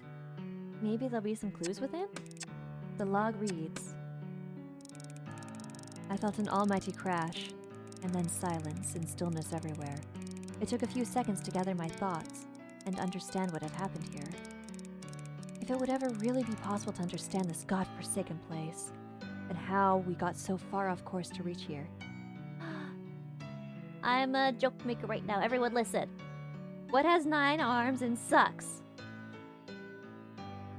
An octopus with an extra arm. Zen! Hi, Zen. Good to see you, honey. How was your day? Good to see you. I don't know American Brand Flakes. Please tell me. Excuse me. Hi. You took a nap, actually? Def Leopard. I don't understand American Brand Flakes. I'm so sorry. I don't understand the joke. Hey, Linkit. How was your nap, Sen? Also welcome, Linkit. American Brown Flakes, what's brown and sticky? This is my favorite joke. What's brown and sticky? Favorite heckin' joke. Oh, I'm glad you had a really great nap. Yay! Ah, stick! Oh! Again, my favorite heckin' joke. Oh. But in that moment, immediately after we hit the rocks, I knew two things. I was alive, and we were on land. And I felt grateful. It felt like a chance at survival, and I was determined to grasp it. I felt my legs intact, thank God. and began crawling over the slate and shingle, what seemed to stretch upwards to eternity. What type of place is this? Hot jam, Lincoln, that's a good one. What does 007 do when he goes to bed? He shakes his sheets, not stirred. He goes undercover. Oh, whoa, whoa, whoa, whoa. Darkness was falling fast, but I needed to make sure we were safe in this unexplored terrain. Who knew what would happen during the long night? What creatures it might bring? Even what strange meteorological anomalies. Did you hear about the butcher who backed into his meat grinder? He was all meat. He was ground up inside. He got a little behind in his business. Oh.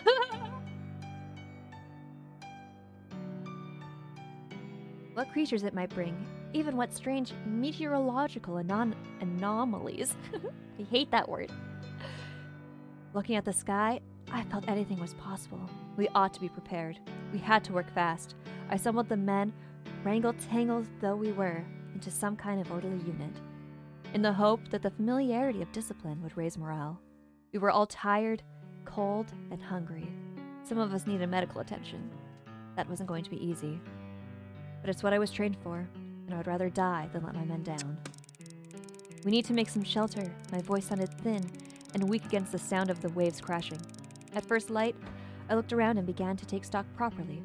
It was gratifying to see that the temporary shelter we had cobbled together last night was still intact, and no disasters had already befallen us, to add to the difficulties we were already burdened with. How does an octopus go to war? Well armed. Oh my god. Considering the conditions we erected this makeshift cover in, and how short a time, I felt heartened for the first time since we were out at sea, before the strange electrical storm began that ended with us being thrust here against the unforgiving rocks of this terrifying place. We could do so much more with daylight on our side and food in our bellies. So they were shipwrecked on the island? The thought of being the first inhabitants here is terrifying. How on earth did they survive? Maybe they didn't. I want to believe they were rescued, but that seems unlikely. I will read more this evening. Did you hear about the guy who invented the knock-knock joke? No, I did not. Did he die laughing? As I put the book away, a small piece of paper falls into my lap. It must have been hidden amongst the pages of the log. It's a note? Maybe a letter? Sally, I know you worry for me, but do not. The men do not treat me bad, they give me food, and do not beat me up so much anymore. The captain is not so fearsome as what they say, and has given me lessons in my writing. I am improving. I practice all night because I can't sleep. I work hard, sometimes, till my hands crack and bleed. But I still use them every morning to pray for you, and that you are safe and well, and that we'll be together once again. I miss you so much. The seas have not been smooth. Sometimes I worried that we would capsize completely and be lost out here forever. But I would swim the widest ocean back to you, my sweet sister. I hope you're practicing your writing too. I would like to read your clever poems again. Your loving brother, Jim. He won the Nobel Prize. Oh. I used to hate facial hair, then it grew on me. Oh. Lincoln, why all those silly jokes? I love it. I'm just curious as to why. Oh, I keep yawning. I'm so sorry. Hutton continuously does that. What a sweet letter. I wonder what became of Jim.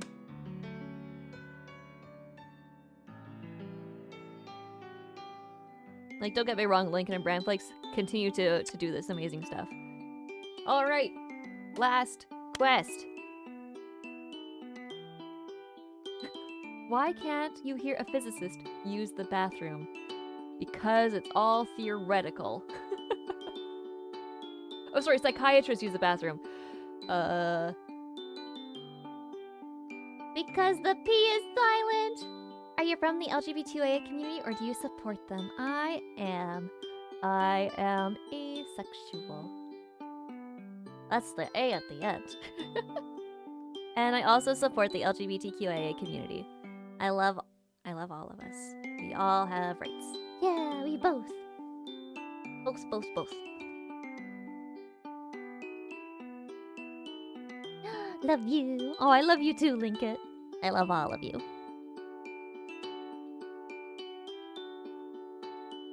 I think it's Redeem Bread. I think it's... Yeah. Except it didn't work. I'm very sorry. Heck. I have LGBTQIA friends. Yay! Of course, Van Halen. I'm sorry, none of my alerts are still broken. I don't know why. Alright. Last one. Ready to leave? Once you complete your research, your time on Cat Island will come to an end. Have you really seen everything you want to see? Yes, I'm ready. Poor Socks doesn't seem to be getting any better. Time to put my veterinary training to the test.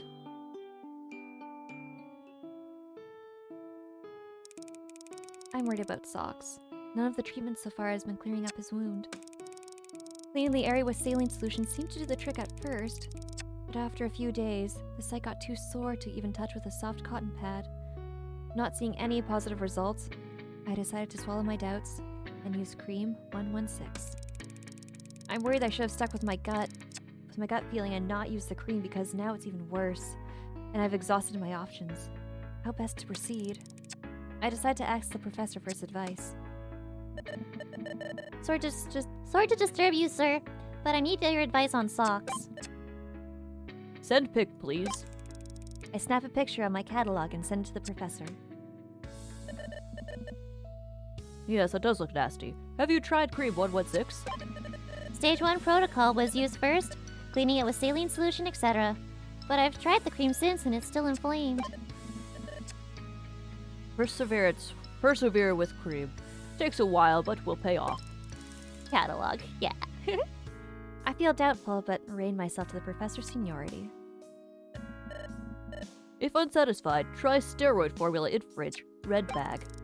I rummage around in the fridge until I find the red bag behind a box of vitamin supplements. You just laughed for a bit. Yay, Fusion! By the way, Fusion, how was your flight? I hope it was good. What do you get from a pampered cow? You get, fresh cream. Spoiled milk! Love it. Got it. Thank you for your help, sir. I poured the milk into a small bowl, and I'm relieved that Socks seems to like it. I sit with him as he laps it up and keep an eye on him for a while. After an hour, I'm satisfied that he's sleeping happily and all of his vital signs are normal. Yay! Yes, more jokes. More jokes.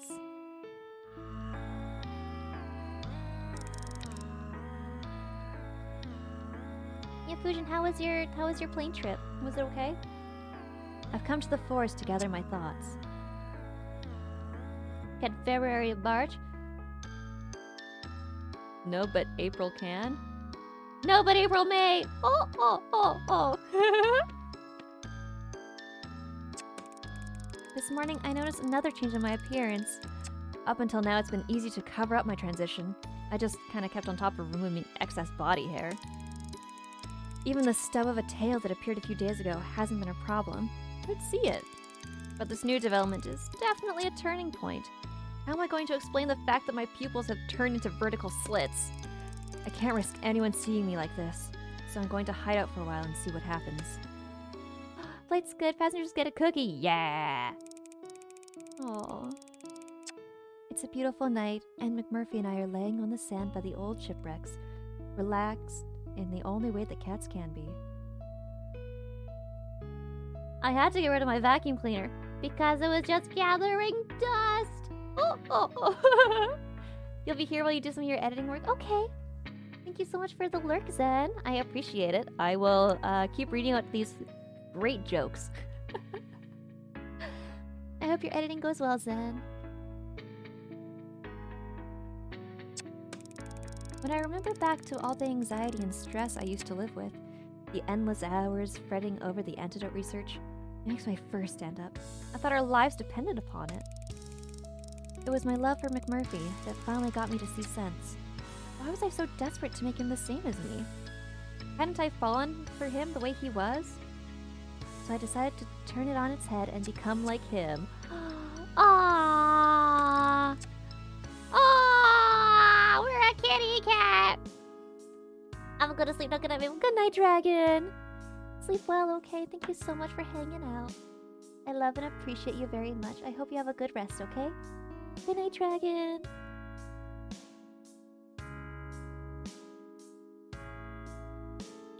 I lost track after 30? We're laying out under the stars. I can't help smiling to myself when I remember how cold I used to think it was at night. Mac used to rib me for my whining. Now here I am, as snug as can be, counting the stars with the cat I love more than anything else in the world. Bye, have a wonderful night. If we don't see you tomorrow, have a super happy new year. You too, dragon. Have a happy new year. Good night.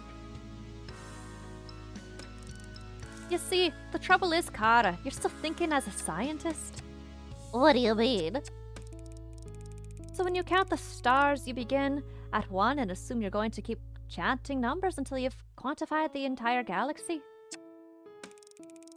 He laughs until his eyes twinkle with moisture. Oh yeah? Go on then, Murph the Wise. Enlighten me on a better way of counting. So if you ask me how many stars are there, I take an overall squint at the sky, judge how cloudy or clear it is, and decide if there's enough light to hunt. Not too much is the right amount for that, by the way. Or just a little too light from a snooze, best when it's bright. Or just enough to steal a kiss from your sweetheart. What washes up on tiny beaches? Ooh, I don't know. And judging by this sky tonight, He nuzzles into my fur, and I'm the happiest cat in the universe. Microwaves! Oh. Oh my god. Oh, we got good end. Yay! We didn't die! We need to tell Warp that he didn't die. He turned into a kitty cat. Successful dates. Love drunk. Yay! What do you call an elephant in a room that doesn't matter?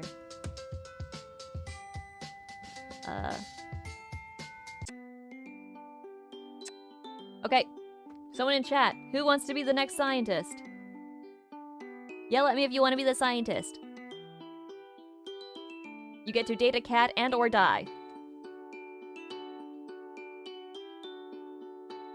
What do you call an elephant in a room that doesn't matter? Irrelevant!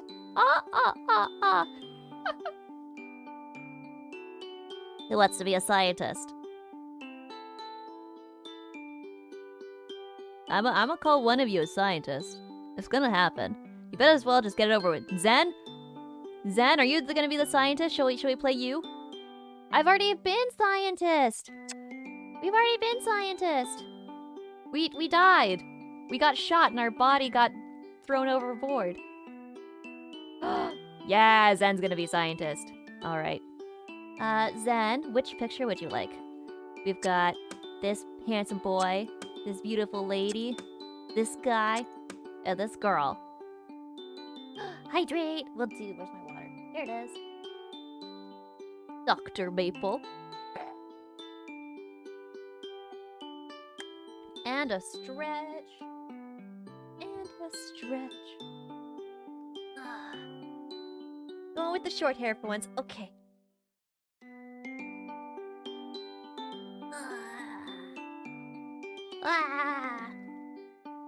What kind of music do chiropractors listen to? Back-breaking stuff. No. Hair metal. As you do the thing. Hip hop. Hip hop. Oh! I love you guys so much. Jimazan.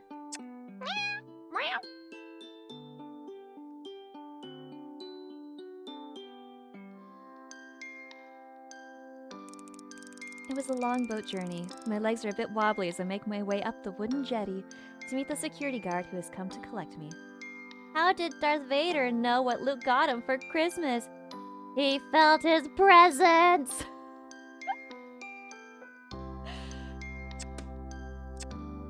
ID. I rummage around in my bag until I find the laminated security pass I was issued with on the mainland. Oh, you can't see him, but we've got...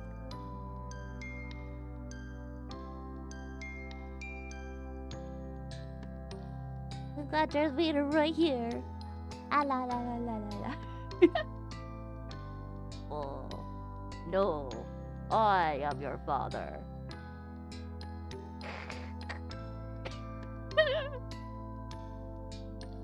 I never know if we've had enough dad jokes. No, I want more. More dad jokes. What's the best way to carve wood? I love that plushie, thank you. And behind, right next to him is a stormtrooper.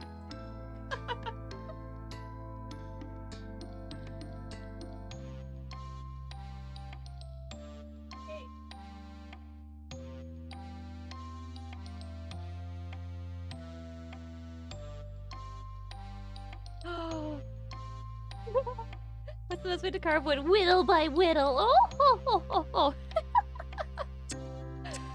The stormtrooper. Okay. Here's our little stormtrooper. Yay. He's a cute little boy. Or girl. We don't know. We don't judge. Ah la la la la la. Ah la la la la.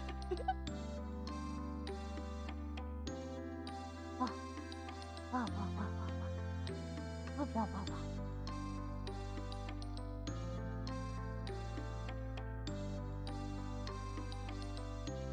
You would sleep hugging that plushie?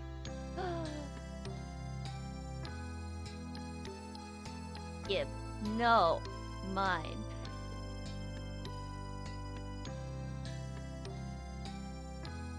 There, well, I like this.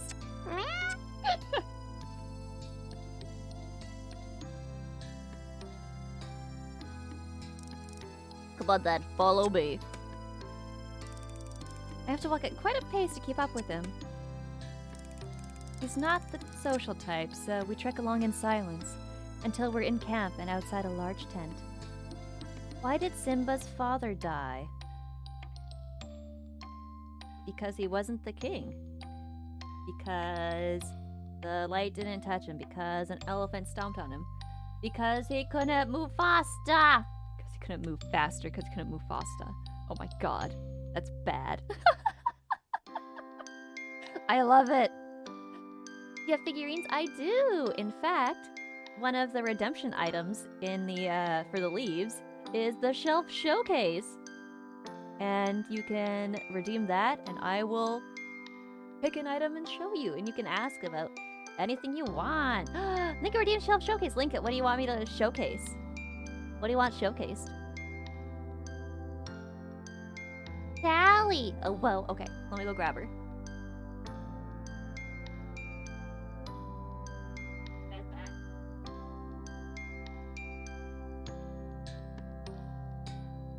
Everything is falling apart and nothing's okay. Give me a second.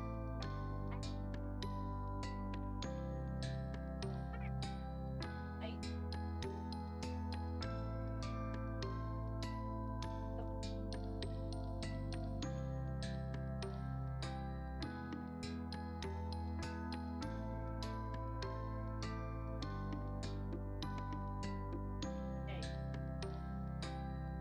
Shouldn't have touched them. I really should not have touched them. They were fine the way they were.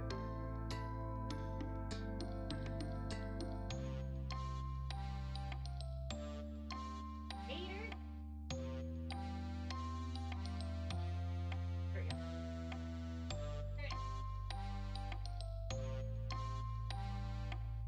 Here's Tally. Here's my cute little Funko Pop. I got her at a Comic-Con. She was already used, so I don't have her stand. But she's a sweetie pie. My darling. Yeah. On camera, focus. Here we are.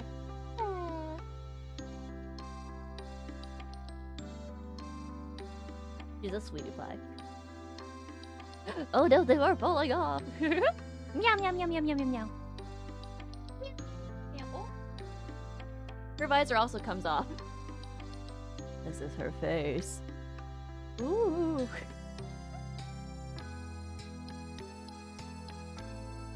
There we go. Surprised face.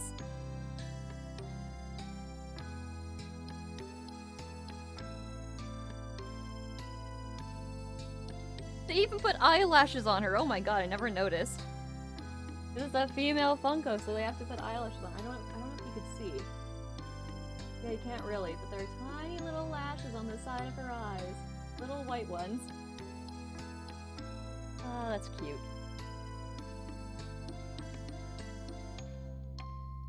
Gonna get her faceplate back in. Right. Come on. There we go. She's beautiful. Oh, go.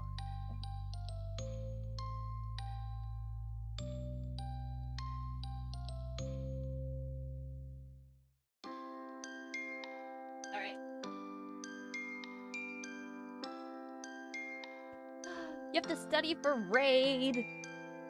Well, we'll be here.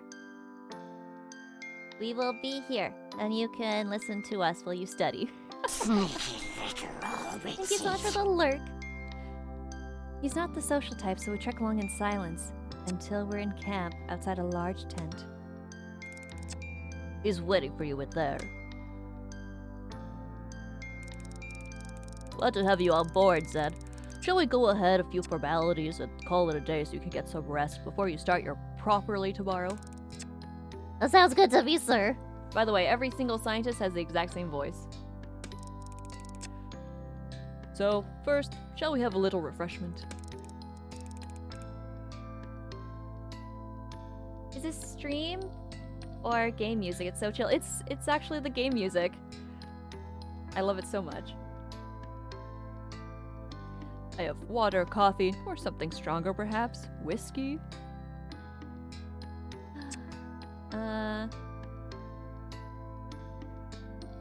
I'm a tea lover. Is that on the menu? I'm a tea lover. Is that on the menu by chance? For some reason, the tea here tastes like cat's piddle. I really wouldn't recommend it. He pours me a cup of coffee from his canteen and said, "Fortunately, it's great coffee." Piggy McBacon, how are you doing? We spend the next hour going through my kit. All typical stuff. Oh no, this game. Yes, this game. All typical stuff, apart from my super gadget. It's called a catalog. It does all sorts of wanky things. It even plays music. I meet some of the local cats and learn how to scan them, which was a lot of fun. Finally, I'm shown to my tent and I settle in for the night. You're good. Excellent. We're in for a fun ride. Piggy, so the last cat that we were Warp Waffle, the last scientist. We decided to stay with McMurphy, the Irish cat. So we fell in love with McMurphy and decided we were just going to stay on the island and turn into a cat and no longer search for the cure. So Warp didn't die. Yay!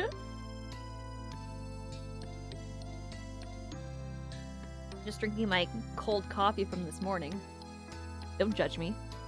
While I'm unpacking, I find something very interesting under my bed.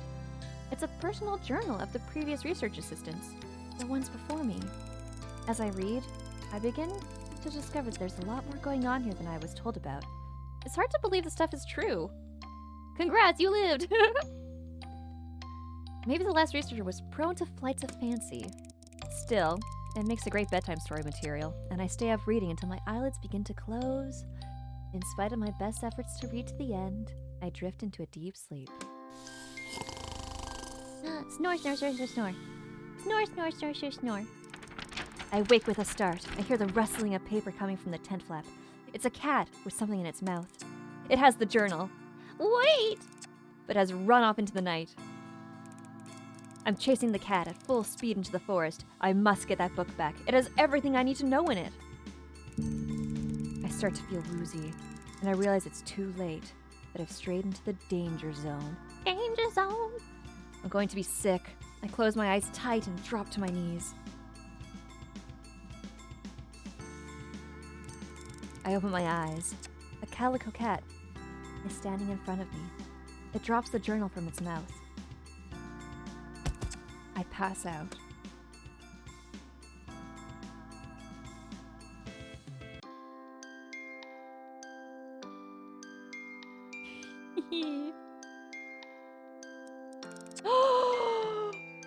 Warp Waffles here!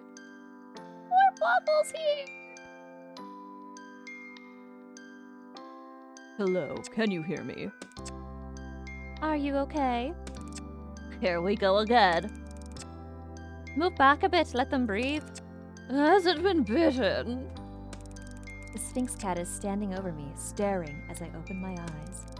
Yes, definitely bitten. Look at its hand. Zen, you have to pick which cat you want to date. The cats left are, Trixie, Mr. Floofy Butt, and, what's his face over here? I can't remember his name. Kibbles. And Kibbles. LMA, you're stupid. Why are you stupid, Van Halen? You're not stupid. I bring my hands up to my face, and through my blurry vision, I can make out several deep scratches and puncture marks. The cats watched me intently. Is this real? I saw something in the journal about a kidnapping. Mr. Floofy? Okay. Catnapping. Yeah. We're sorry. It was the only way. My head began to clear, and I realized that if I talk to these cats, not only is all of it true, but it's already too late. I have the sickness. We need to have a talk, human. No, we don't. I know what's going on. I've got the sickness, and that's why I could hear you. Uh-oh. The same voice. Well done, you really did read it. Most of it, yes. So, I wasn't entirely wasting my time. Hang on. Are you? You were thinking about a cat and wrote cat. I do that all the time. So, the reason why I made all of the scientists have the same name was just, or same voice was just out of convenience, but now we have multiple scientists. Oh well, we're forging ahead. You figure it out. It's not my problem anymore. The mysterious cat slinks off towards the forest area. Oh, don't worry about them. They're preoccupied elsewhere. So, are you going to help us or not? Help the kitties. Well, of course I am. You need my help, and I need yours if I'm going to find an antidote. Spoken like a true champion. Well, let's hope it's third time lucky. Jesus Christ. I thought the last one got pretty lucky, actually. Unfortunately, the last one didn't get very far with discovering what happened to our friends. They didn't make an antidote either. I think with their notes to build on, I'm gonna crack this. Well, I promise to give my best shot at least. Hurrah! Respect. Jolly good show. My catalog starts beeping. Oh, but right now I have to get to work.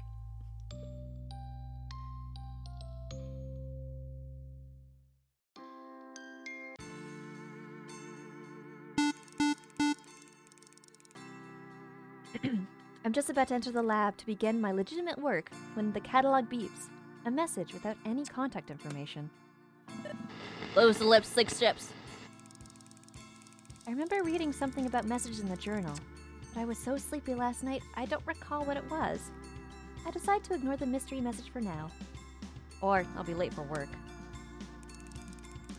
The professor's already working when I arrived, but I'm not late, so there's no fuss. I get through the day as efficiently as possible and head back to my tent as soon as my work is done. I want to get to grips with finding out all I can as soon as possible.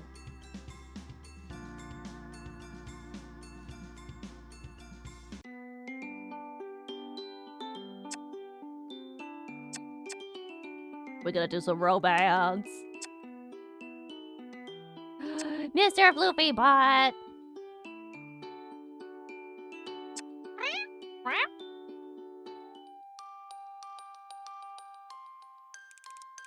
I'm not sure what to expect. I've come to the forest with Floofy Butt for what I assumed would be a pleasant way to spend my afternoon off work.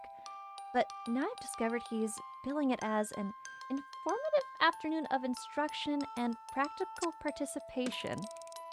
That sounds suspiciously like a lecture to me. Oh well, as Professor Popper would say, a scientist must keep an open mind. This is something I would normally do alone, but you strike me as a like-minded soul, interested in both the gastronomic and anatomic pleasures. Uh-huh. Perhaps now would be a good time to lay down the blanket I asked you to bring. We don't want to put that tender skin of yours under duress. I laid the blanket on the ground awkwardly. I wonder where he's going with this. Relax, Jimison. This usually doesn't take very long. Suddenly, without warming, there's a loud plop as a bird plummets out of the sky and onto the blanket. Told you so. Oh, my! It's dead. As a doornail. Well, what happened to it? Just the force field, of course. Now, enough foolish questions, Jimison. Let's get started, shall we? Just like the lecture from my uni. What exactly are we doing here, Floopy Butt? I told you, don't use that ridiculous name. I prefer Mayor, if you please. What exactly are we doing here, Mayor? This is my little surprise. I'm a bird fancier. Oh, and you fancy your birds dead? Quite. All the better to practice my other pursuit. I know I'm going to ask this, but what pursuit would that be, Mayor? I'm a self-taught pathologist. You mean, as in post-mortem? Somewhat rudimentary. Don't you know, but now I find my way around the innards of the average seagull with remarkable dexterity. Hi, Maple. I'm going for a walk. Want to say hi. Thank you so much for stopping by, Luna. Enjoy your walk. We're dating some kitty cats. It's okay. We'll also be turning into a kitty cat, so it's fine. Nothing weird. Yes, well, whatever floats your boat. I'm interested in crossword puzzles myself. Not everyone's cup of tea, but it occupies a wet afternoon. Squeeze, that is adorable. Okay, back to the task at hand, Jimison. I shall now begin the autopsy. Keep your wits about you. There will be questions at the end. Have a great stream. I will lurk. Thank you so much for the lurk, Luna. I really appreciate it. Aha! I knew this was a lecture. Floofy Butt pings out a razor-sharp claw and begins going to town on the bird. Aw!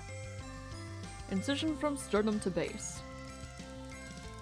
On first examination, this skeleton appears to be typical. I note there is no break in the neck, indicating the force field, rather than the fall, killed the bird.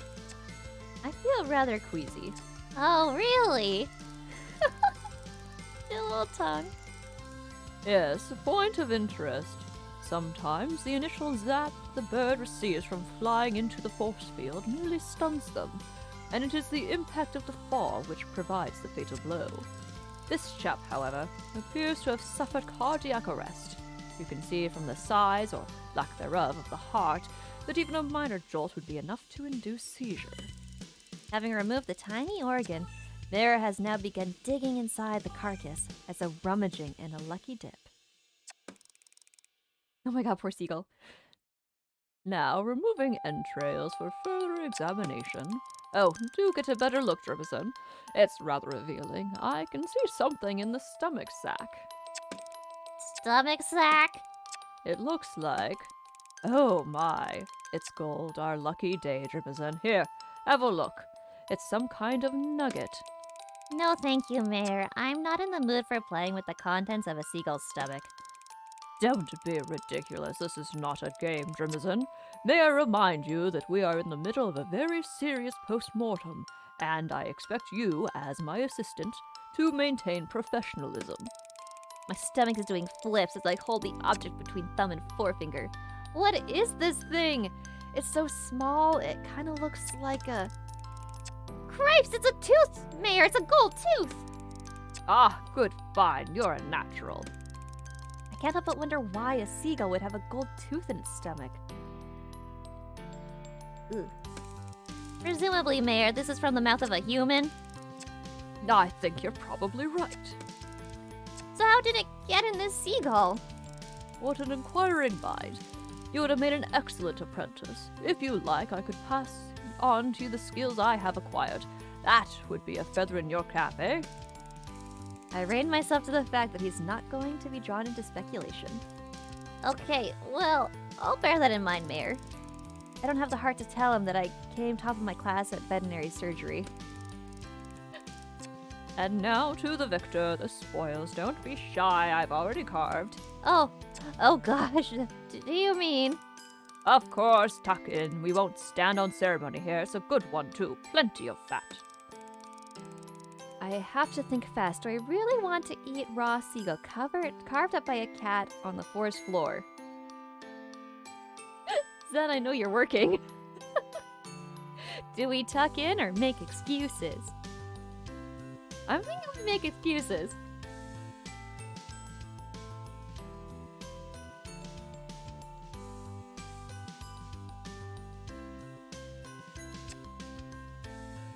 Let's just make some excuses here.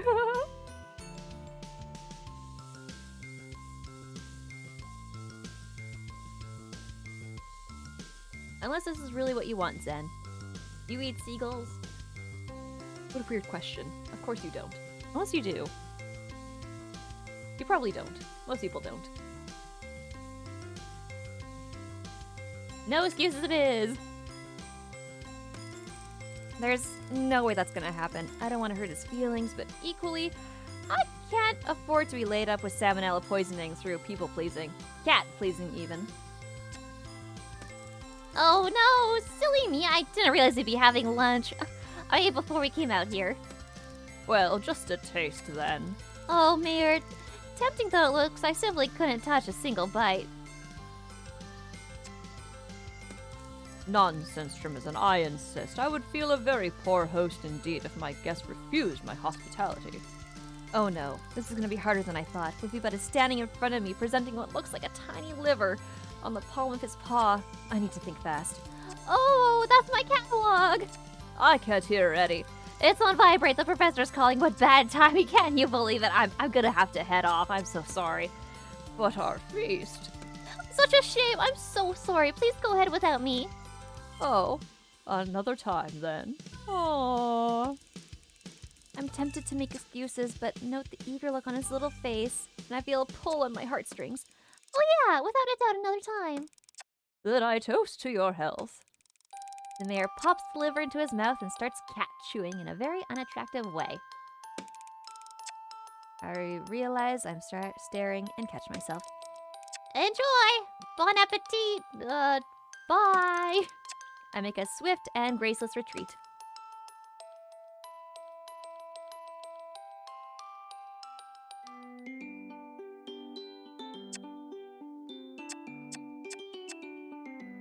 More robots. No, research. Research 1. Disco cat again. Yeah. The professor's assigned me to work on a special subject.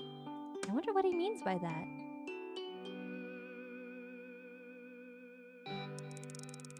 Oh, 1 second. I meant to do a thing.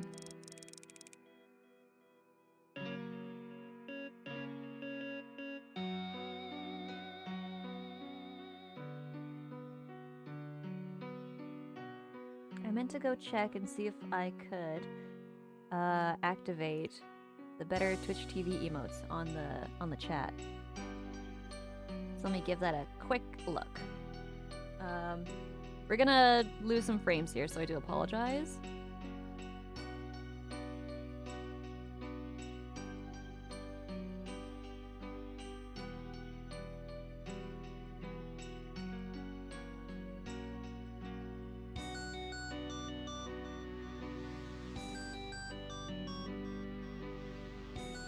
I'm really not sure how to add that. I'm really sorry.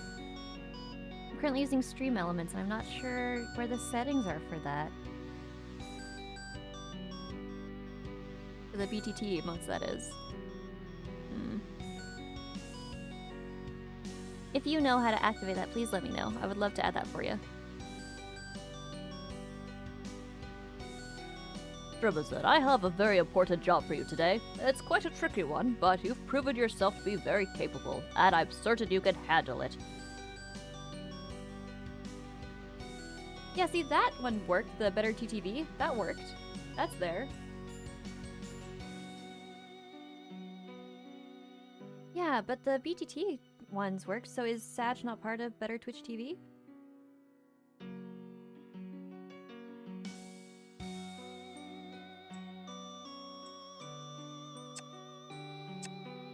I'm certain you can handle it. Follow me, I have a little lady I'd like you to meet. The professor leads me to the research lab in the forest, but instead of going in, he takes me to an area around the back. Do you know where those emotes are from, Van Halen? If we know where it's from, we could probably add it. This is our brave little nugget Ravenpaw. Ravenpaw! Ravenpaw! That reminds me of the Warrior Cat books! I bet there was a Ravenpaw.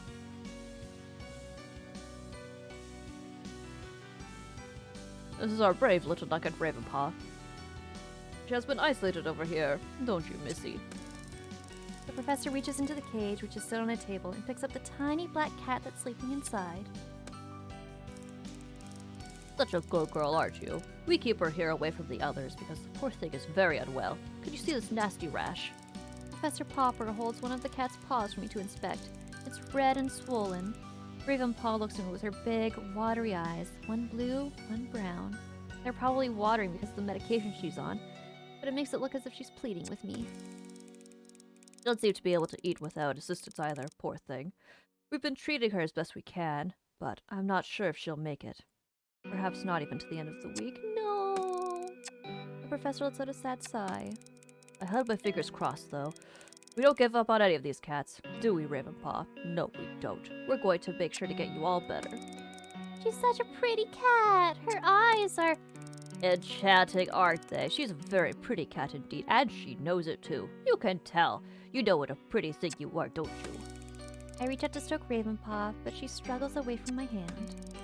Ah, she's getting cranky. I think we've kept grumpy pets here awake too long. He gently puts her back into the cage and locks it shut. Ravenpaw seems to fall asleep instantly. Oh, poor thing.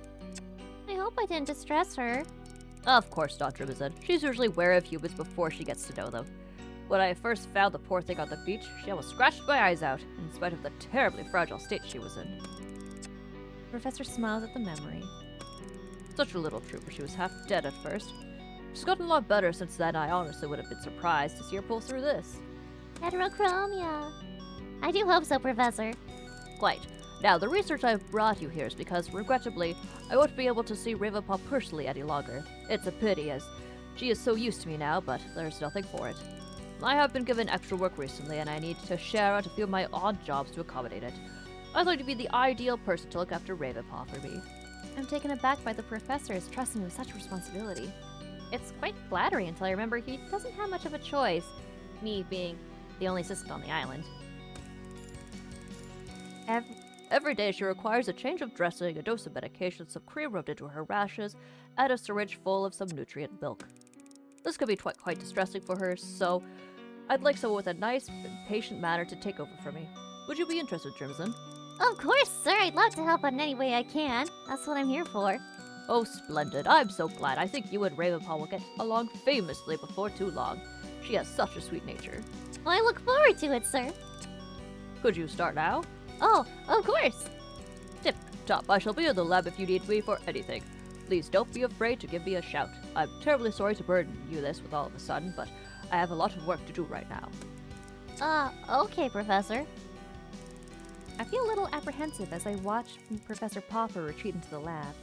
I didn't realize I'd be expected to do everything right now, without training or anything. There's a Russian girl who has heterochromia and albinism. She will be beautiful when she grows up. Aww. I remind myself that this isn't like the ordinary lab back home. I must try to adapt to the higgledy-piggledy ways things are done here. I take a deep breath. Oh my god, how are you so good at voiceovers? Oh, thank you! Never say Neo. I said Neo. I did it again. There it is again.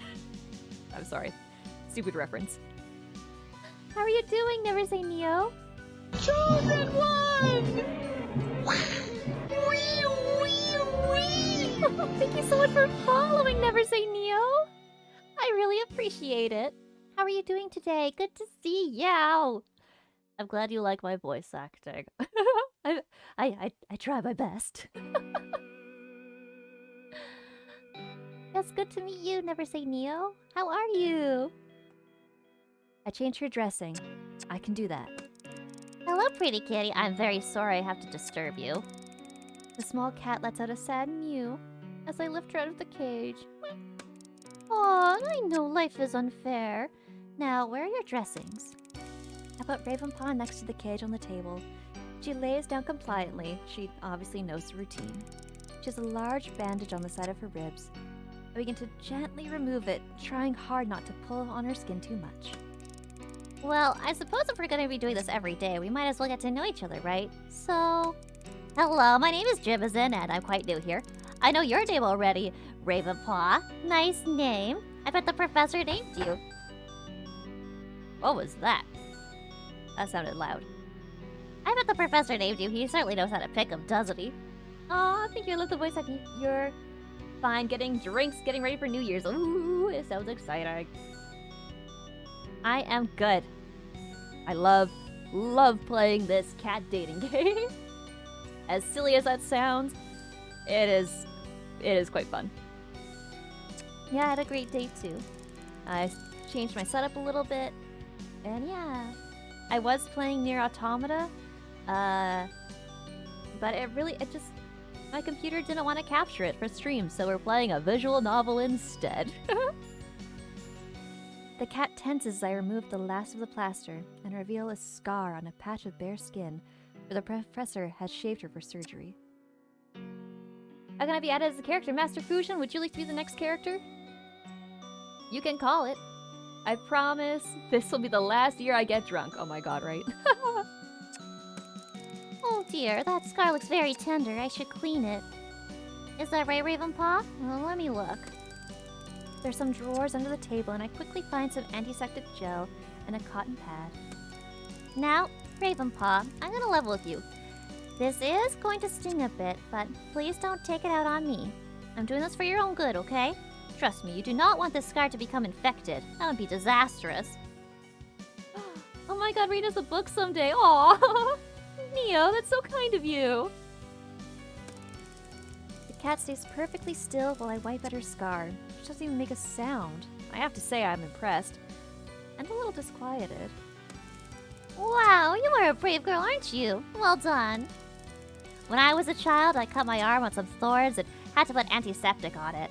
As I remember, I screamed the house down. I carefully put on the clean bandage, trying hard not to stick it to her fur. I suppose the medication comes next, doesn't it? What do we have here? I look through the drawers and find a box of pre-filled syringes labeled catatonic. Oh, I presumed you'd be taking tablets.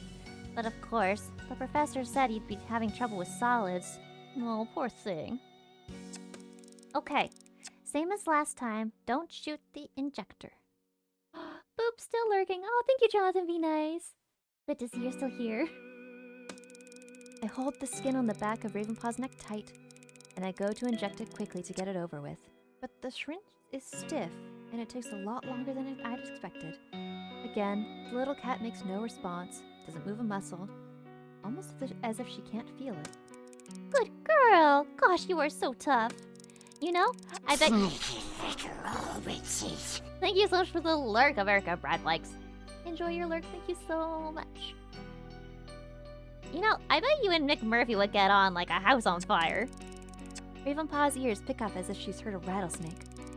Nick Murphy's one of the coolest people. I mean, I was a little wary at first, but he has that Irish charm that's so hard to resist. The tiny cat's head spins up to look at me. Is this the first character that we played? Is this Maple? Did Maple get turned into a cat? Did she survive her gunshot?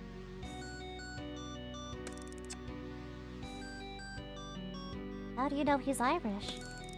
My heart lurches into my throat. I'm not sure what voice it is yet. If it is Maple, I will give her the same voice. If not, we'll see.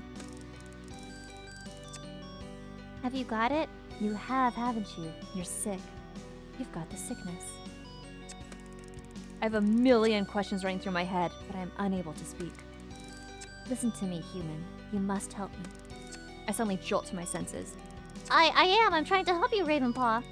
Please, don't use the cream on me. It burns. It's giving me these red patches. I know it hurts, but I have to rub it into your wounds. Those red patches will get dry and itchy, and even infected otherwise. No, please, I beg you, human. That stuff doesn't help. It doesn't. It hurts.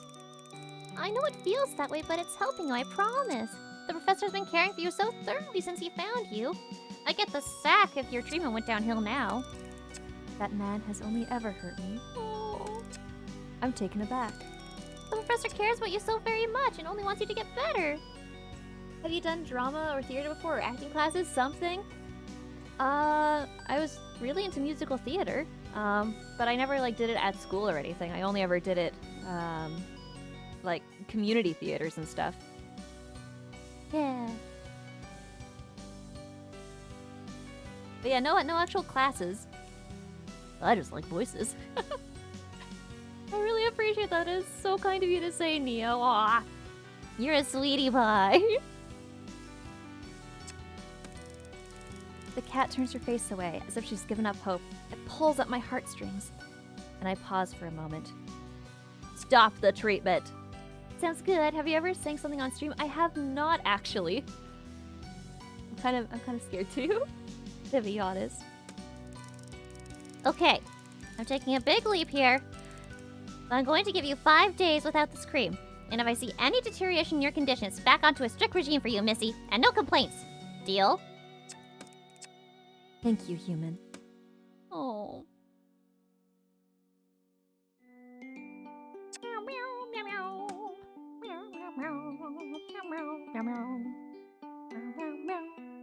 I don't think that was our previous assistant, so we'll just go with the voice that I gave her. You love the doctor's voice, thank you. Do we have any recon? I don't think we do. I don't think we've unlocked anymore. Oh, we have. We have recon 11 and 6. Let's go recon 6.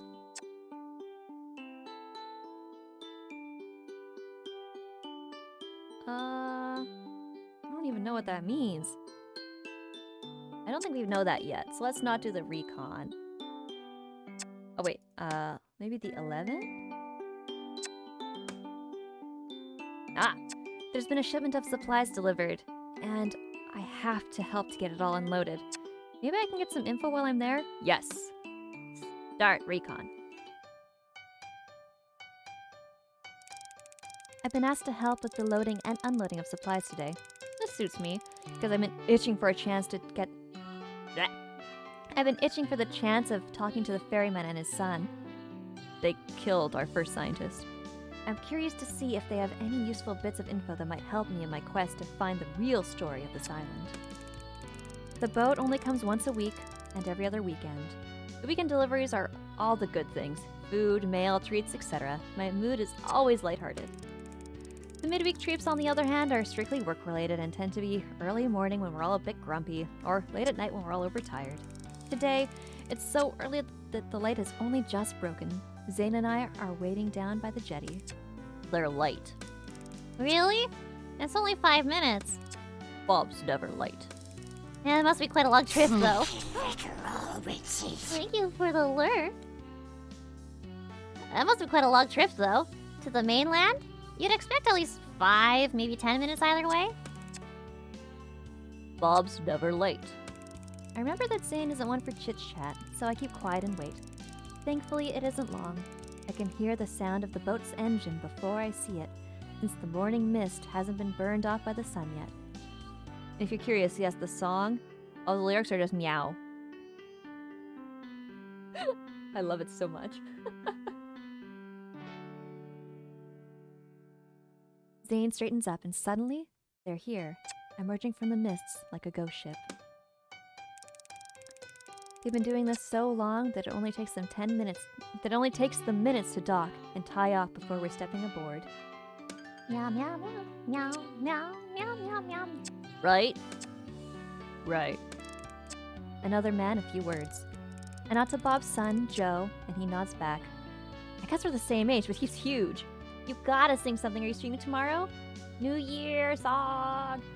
I'm not sure if I'm streaming tomorrow. I know, I might, maybe I'll stream earlier in the day. Maybe. Just because I know later in the evening I'm going to be joining Drimazin and Baku-san and do a round table on Baku's stream. So I'll probably not be streaming that. So maybe I'll do an earlier day stream. We'll see. We'll see how it goes. But my normal stream times are every day except Sunday from about 5:30 Pacific till about 8:30 Pacific. And yeah. Problems. Few extra crates. Held us up 5 minutes. Okay, me and Bob will do the shifting and you two do the stacking. Till we come back with the outgoing, you stay aboard and sort out the incoming. Got that, Brady? He's looking at me. Brainy? I'm totally excited by that. Zane has given me a nickname, but a little crush that the name is Brainy. Sure, you bring 'em, we fling 'em. I see that I'm the only one grinning like a fool. Joe knows what to do. You do as you're told. They're gone before I can say anything else. Joe's already started unloading the dolly with the upcoming crates. He's clearly an old hand at this. Oh, you look if you've been doing this your whole life. Family business? Move those crates there. They need to go off next.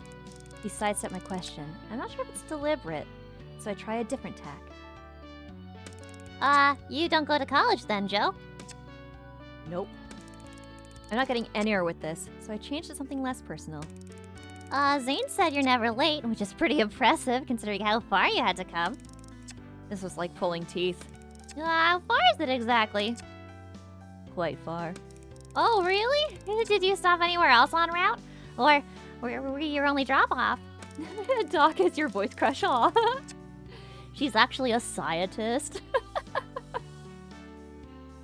And suddenly, Joe has stopped what he's doing and is standing toe-to-toe with me, locked onto my eyes so that I can't look away. You have a lot of questions in you. Uh, My suggestion would be to keep them there inside. Don't do no good poking your nose into other people's business. I'm shocked by his bluntness. I'm sorry, I didn't mean to offend you. I was just making small talk.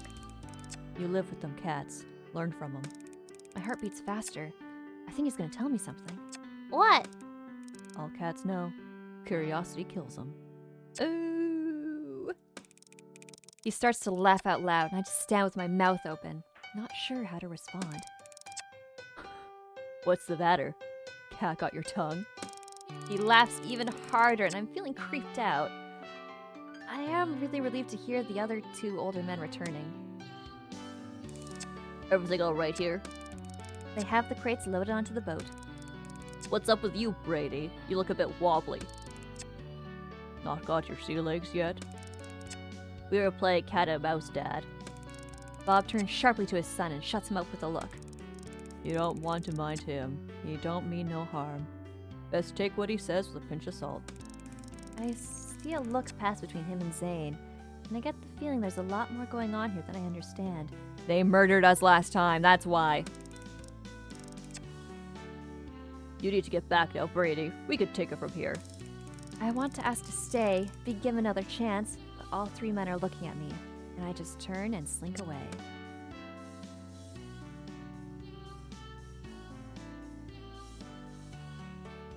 They murdered you before? Meanies. Yeah, the first scientist we had. The second scientist survived, but got turned into a cat, and this is her third. I say we rest. And then we should do more romance. Oh, Trixie and Kibbles have brought me to the ridge where the pools of colored water collect. We call them the rainbow pools. It's a beautiful day, and there's a vivid rainbow across the sky. Kibbles is over on the other side from me, shouting. wow, look at this. Come over here. He sounds further away than he is. My hearing isn't quite right, but I don't mind. What is it? You need to see it. Suddenly, I'm beside him. He's looking over the edge of the cliffs, and when I look down, the sea is further away than I expect. It's such a long way down. Do you see? And I feel a push from behind as I begin to fall. I hear Trixie laugh. Curiosity did what? And I'm not falling at all. I'm floating, light as a feather. Fly, little bird, fly away home. This is the best feeling ever. I'm going higher now, up towards the rainbow. I'm going to touch it. Mind you don't get scorched by the sun. I feel myself being shaken. Fumi, you really ought to get in on it now. It's too hot. It's too hot out here to sleep. I'm on a patch of scrub grass beside my tent. I was just having a moment of shut-eye in the sun. I must have fallen asleep again. Oh, thank you, Trixie. I smile at the calico cat as I surreptitiously scratch at the prickly heat on my legs.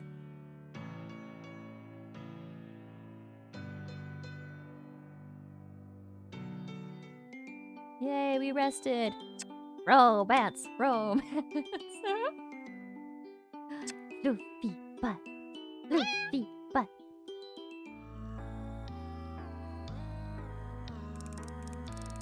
Do hold your hands still, Dribblesome. I can hardly see a thing with you shaking like that. I hold the binoculars stable in front of Floofy Butt's tiny cat face. He looks ridiculous. It's like you're not even trying, Dribblesome. You're shaking like a leaf. My hands are totally steady, Major. Even consider it could be just your eyesight, or ever consider it could just be your eyesight. I'll have you know that I have the keen eyes of a goat. Goats aren't exactly known for their vision, Major. That's just because the world is full of ignorant. Ignorabi. Well, what can you see? I can only see a couple of mulers lazing about, of course, scratching at their fleas. Filthy things, I tell you. Aha! What? One of the bigger ones is emptying its bladder. That could mean they do eat and drink on a regular schedule. And... If we're able to find where their water supply is, we could lace it with a mild sedative and bring the incapacitated sample to the beach and... Please don't finish that sentence. No cats will be harmed during this mission. Oh, please, the subject will not be harmed, just slightly bewildered for a day or two. But why, Major? Well, to examine it for a start. Also, I should like to see how they react when one of theirs goes missing for a change. Mayor, I only... Sorry, Is it Major? I've been saying Mayor this whole time. It's Major, isn't it? It's Major. Major, I only agreed to help you with this on the promise that you will not attempt to extract any kind of retribution on the elders. Hello, Devil's Cry! It works. General Kenobi. Examination is one thing, but if you can't keep your end of the deal, then I'm sorry, but I'm going to have to withdraw. Okay, I'll just observe. I place the binoculars in front of Floofy Butt's keen goat eyes. Well. What do we have here? Found something? I do believe I have. There's a few elders who seem to be meditating. How is the maple tonight? Aw, I'm good. We did try to play NieR Automata tonight, but that just was not happening. The computer was really unhappy with me. So instead we're playing our cat dating sim. How are you? Also, Happy New Year. If I don't talk to you by tomorrow? Happy New Year to everyone. Hopefully, we can leave behind the old year and welcome in the new, even though it probably won't be that much different. We will hope for the best. Yay, wiggle arms. Meditating? Are you sure they're not just sleeping? Take a look, will you? Tell me they aren't meditating. Oh my god. I adjust the binoculars to suit my eyes, and I'm quite taken aback by what I see. Floofy Butt is right. The cats aren't sleeping. They're sitting in a circle around what is by far one of the most strangest landmarks I've ever seen on the island. A large state of Bastet. Professor Poppers always dodged my questions about what on earth a statue of the Egyptian cat goddess of war is doing on this island. I'm even more intrigued now. The cats seem to be listening, or contemplating, or even meditating. Well, Major, I'm sure there's a perfectly good explanation for their behavior. Cats often behave quite strangely, I've found. New year, same life. Exactly, Van Halen. Well, there's strange, and then there's strange, and in my experience has taught me that the type of strangeness that this class are afflicted with is beyond acceptable. I believe the only way to protect us all is total disassociation. NieR! Major! I can't read words. Major, do you hear yourself? We're here, practically trespassing on their territory so that you can spy on them while they're doing whatever it is they're doing? And you want a disassociation from them? One must know one's enemy, Trimison. How are they your enemy, Major? They've never done anything to you. Oh no? These Muellers are wholly responsible for the problems on this cursed island, and that's about time they were held accountable. They are carriers of the cat virus. If it weren't for them, you wouldn't have been afflicted with the illness. Is that so? Because I distinctly remember it was you lot who deliberately put me in danger in the first place. The elder cats are just cats. Just cats, eh? Oh, I see. I realize what I've said, and although I didn't intend it that way, the Major has taken it. I can see how wounded he is. I feel conflicted. On the one hand, I want to take a stand against his bigotry. It is not helping our progress, and I believe it may end up ruining our friendship. On the other hand, I know he has a good heart. As Trixie says, he's just stuck in his ways, and it would be wrong of me to start pushing my views on him. Perhaps I should lead by example and practice a little more tolerance myself. Zen, should we be diplomatic? I think we should be diplomatic.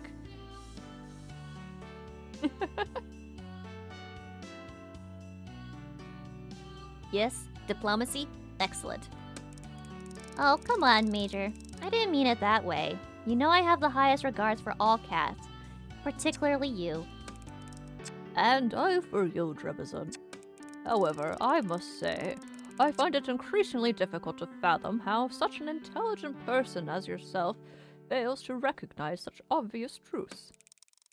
Okay, perhaps I haven't given you a fair hearing. Maybe my own opinions got in the way. So go on then, you have my full attention. Teach me, Major. Well, that's more like it.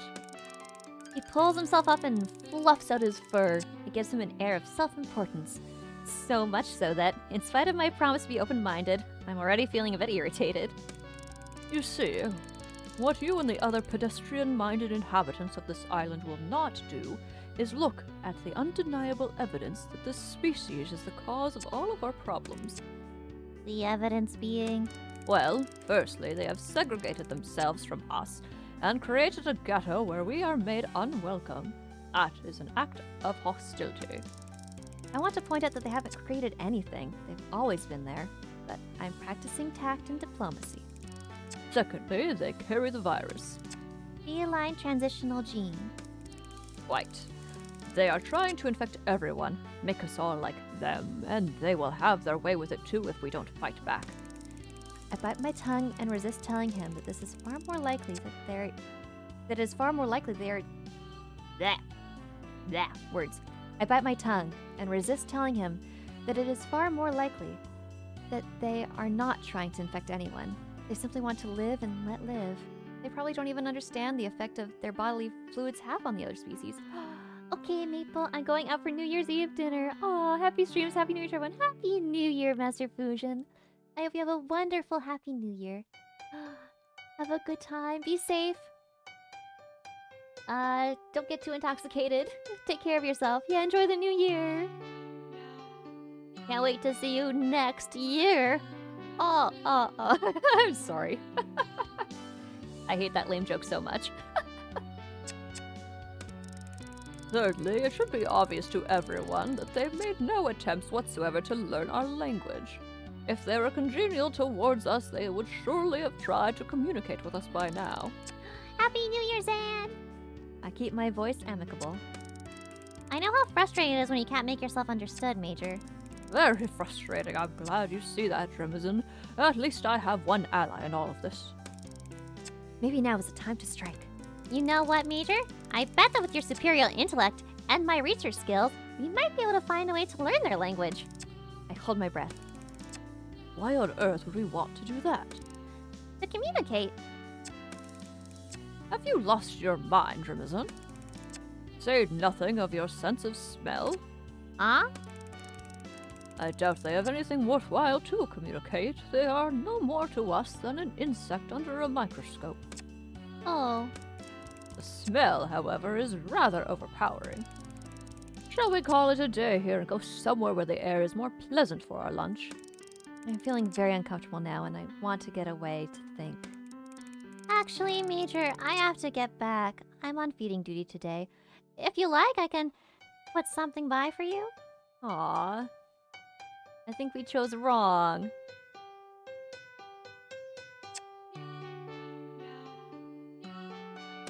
Very well. I shall call by the mess tent later. As I make my way back to camp, I can't help feeling I ought to have handled this differently. Should we quit and try again? I kind of want to see what happens if we try the other way. I'm gonna do it.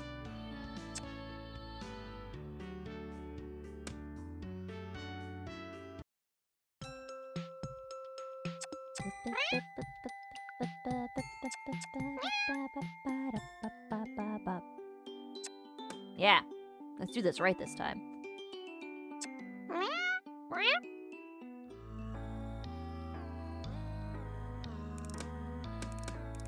Skip.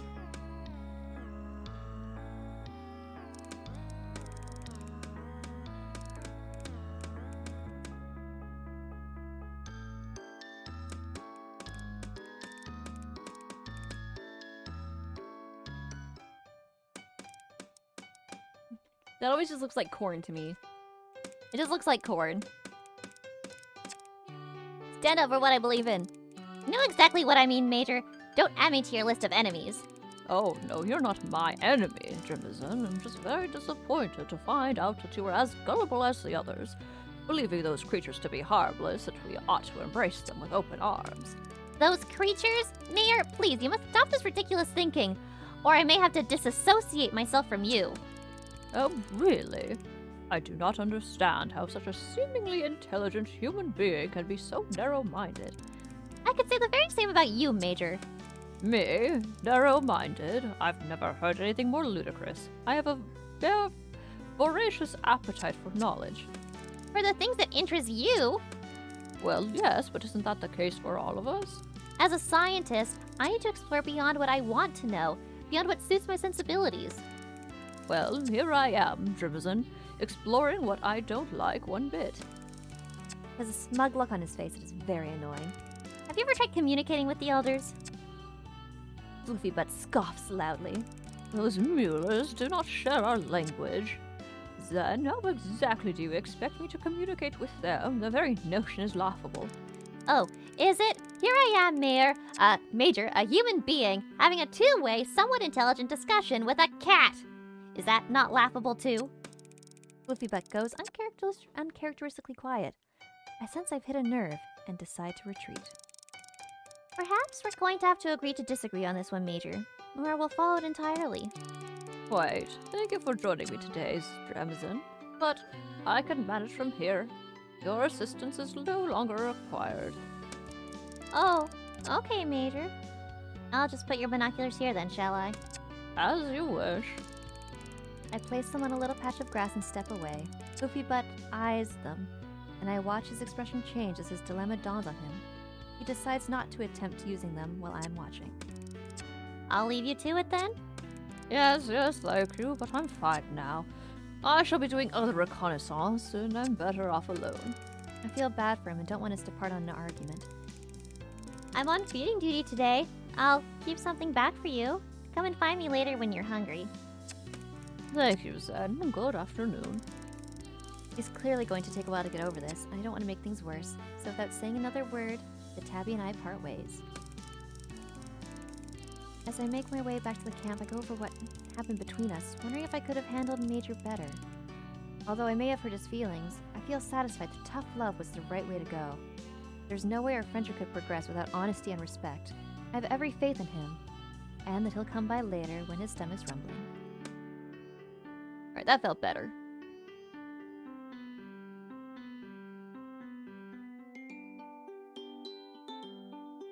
More romance!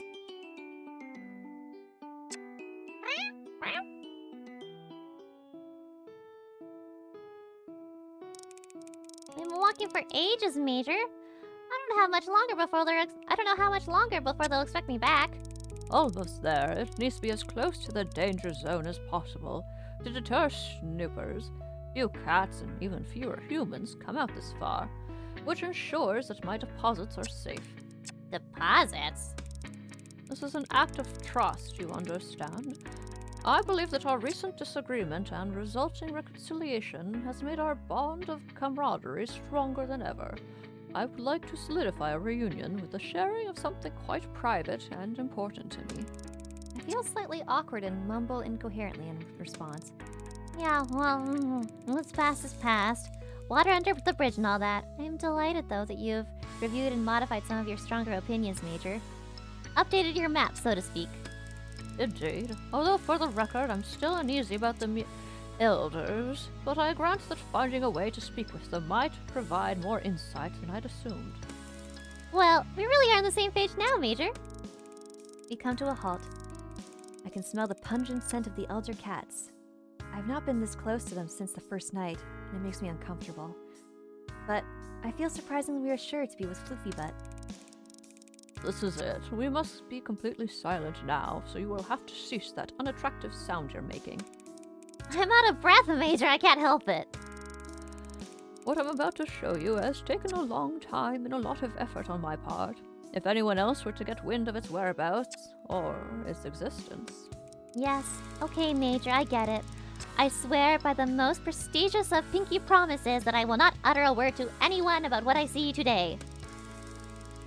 Floofy Butt seems satisfied and makes an effort to straighten himself out before motioning towards a large tree. This, my dear, is my treasure. Oh, my goodness. What, handsome tree you have there, Major. Very tall and proud looking. Congratulations. Oh, for goodness sake, come over here. Floofy Butt leads me around the enormous tree to a hidden side, which has a large hollow in it that looks like it leads to a tunnel. Hey, Maple, I'm going to bed now. Thank you for the voice acting. Have a wonderful New Year tomorrow. Oh, you too, Van Halen. Happy New Year. Be safe. Be wonderful. I love you all so much. Thank you for joining me today, Van Halen. Have a good sleep, okay? We'll see you tomorrow. Bye. Happy New Year.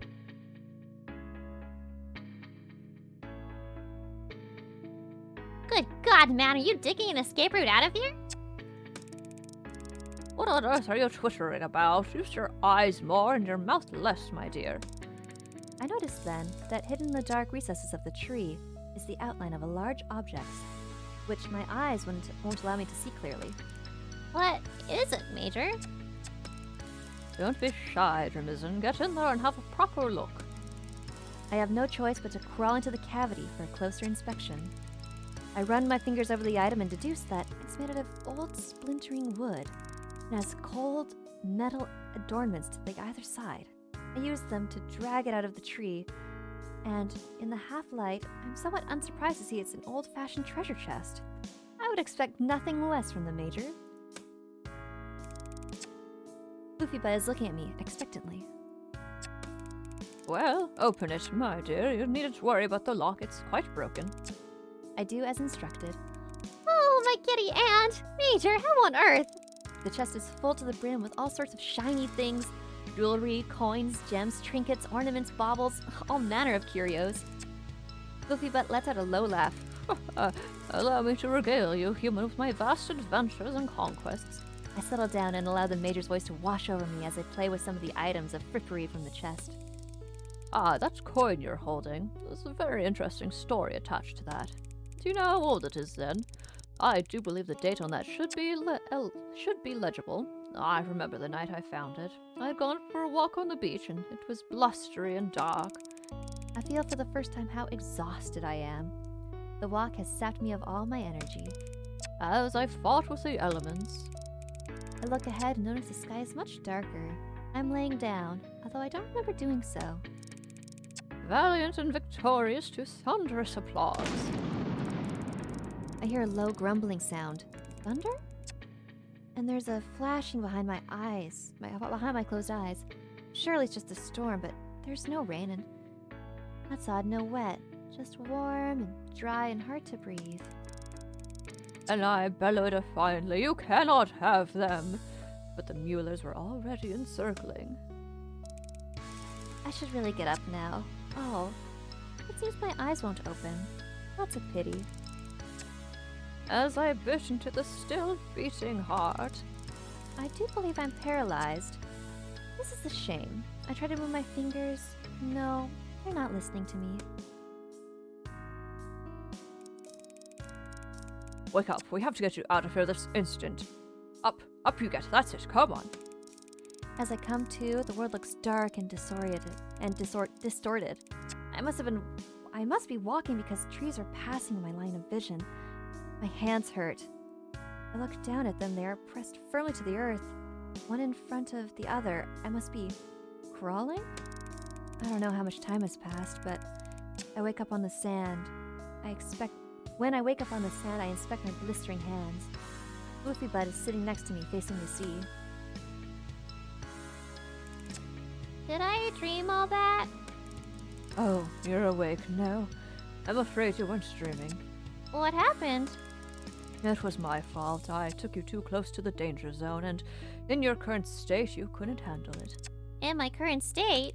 Your feline transition is still in its early stages. It seems to be progressing particularly slowly in you. So, I'm still vulnerable to the effects of the Elder Territory? Quite. I was foolish and was too interested in myself, my stories, my treasure to protect you properly. Please forgive me. Oh, it's fine. You got me out of there. Oh, it's okay, Major. Don't upset yourself. I had a lot of fun up until the whole blackout thing. Goofy Butt looks genuinely pleased. Really? I have been told I am a good raconteur. One of the best. How much did you hear? I'm sorry? How many of my anecdotes did you hear before you succumbed? I would be happy to repeat anything you missed. Oh, no, really, Major. I'm fairly certain I heard them all. Well, if you're quite sure. I am. And besides, I think I have a migraine coming on. Well, in that case, you must allow me to nurse you until you are fully recovered. Okay, Major, it's a deal. Major? Yes? Why do I have earrings in my hair? I had to pelt you with jewelry to get you to wake up. Oh, of course. If you don't mind, Major, I think I need to get back to sleep. I lay back down on the warm sand and curl into a ball. I'll be here when you wake up.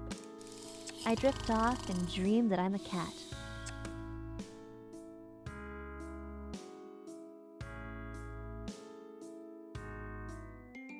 Yay!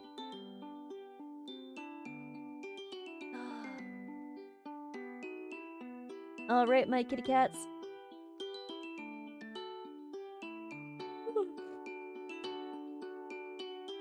It is 9:30, an entire hour later than I normally stream.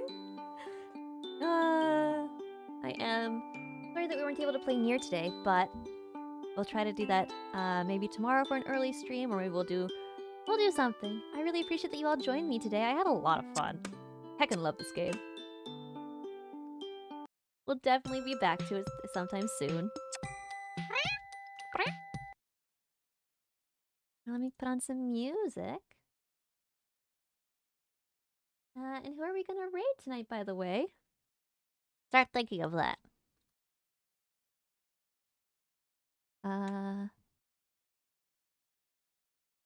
Do this, let me do this. Beep, beep, boop, boop. Beep, boop, boop. Yeah. Alright.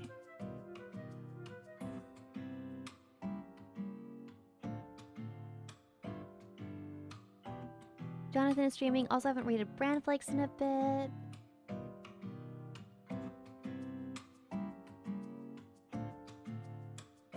I'm actually thinking of raiding Rainy Retin. I think we're gonna do that. She's a sweetie pie. We're gonna go do that.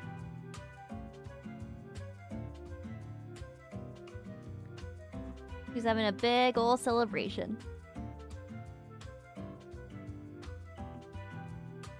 I want to give a huge thank you to Never Say Neo and Ghost of Alice for the follow. I really appreciate it. Thank you guys so much. I hope you have a most wonderful rest of your evening, and if I don't see you, I hope you have a really good, I almost said Halloween, a really good New Year. And we'll see you in the next one, okay? Be safe. Don't do anything I wouldn't do. Yeah. And we'll see you guys tomorrow. Probably, oh yeah, tomorrow we're gonna be doing some roundtable with Bakusan and Jimizin. Jimizin, I'll probably, oh, kitty stretches. I will message you, Jimizin, and get the details on when and where. Okay. And I might do an earlier stream tomorrow. So that I can do both. We'll try to get NieR working. Maybe we'll do some singing. I don't know. Alright guys, I love you all so much. We'll see you next time, okay? Good night, bye!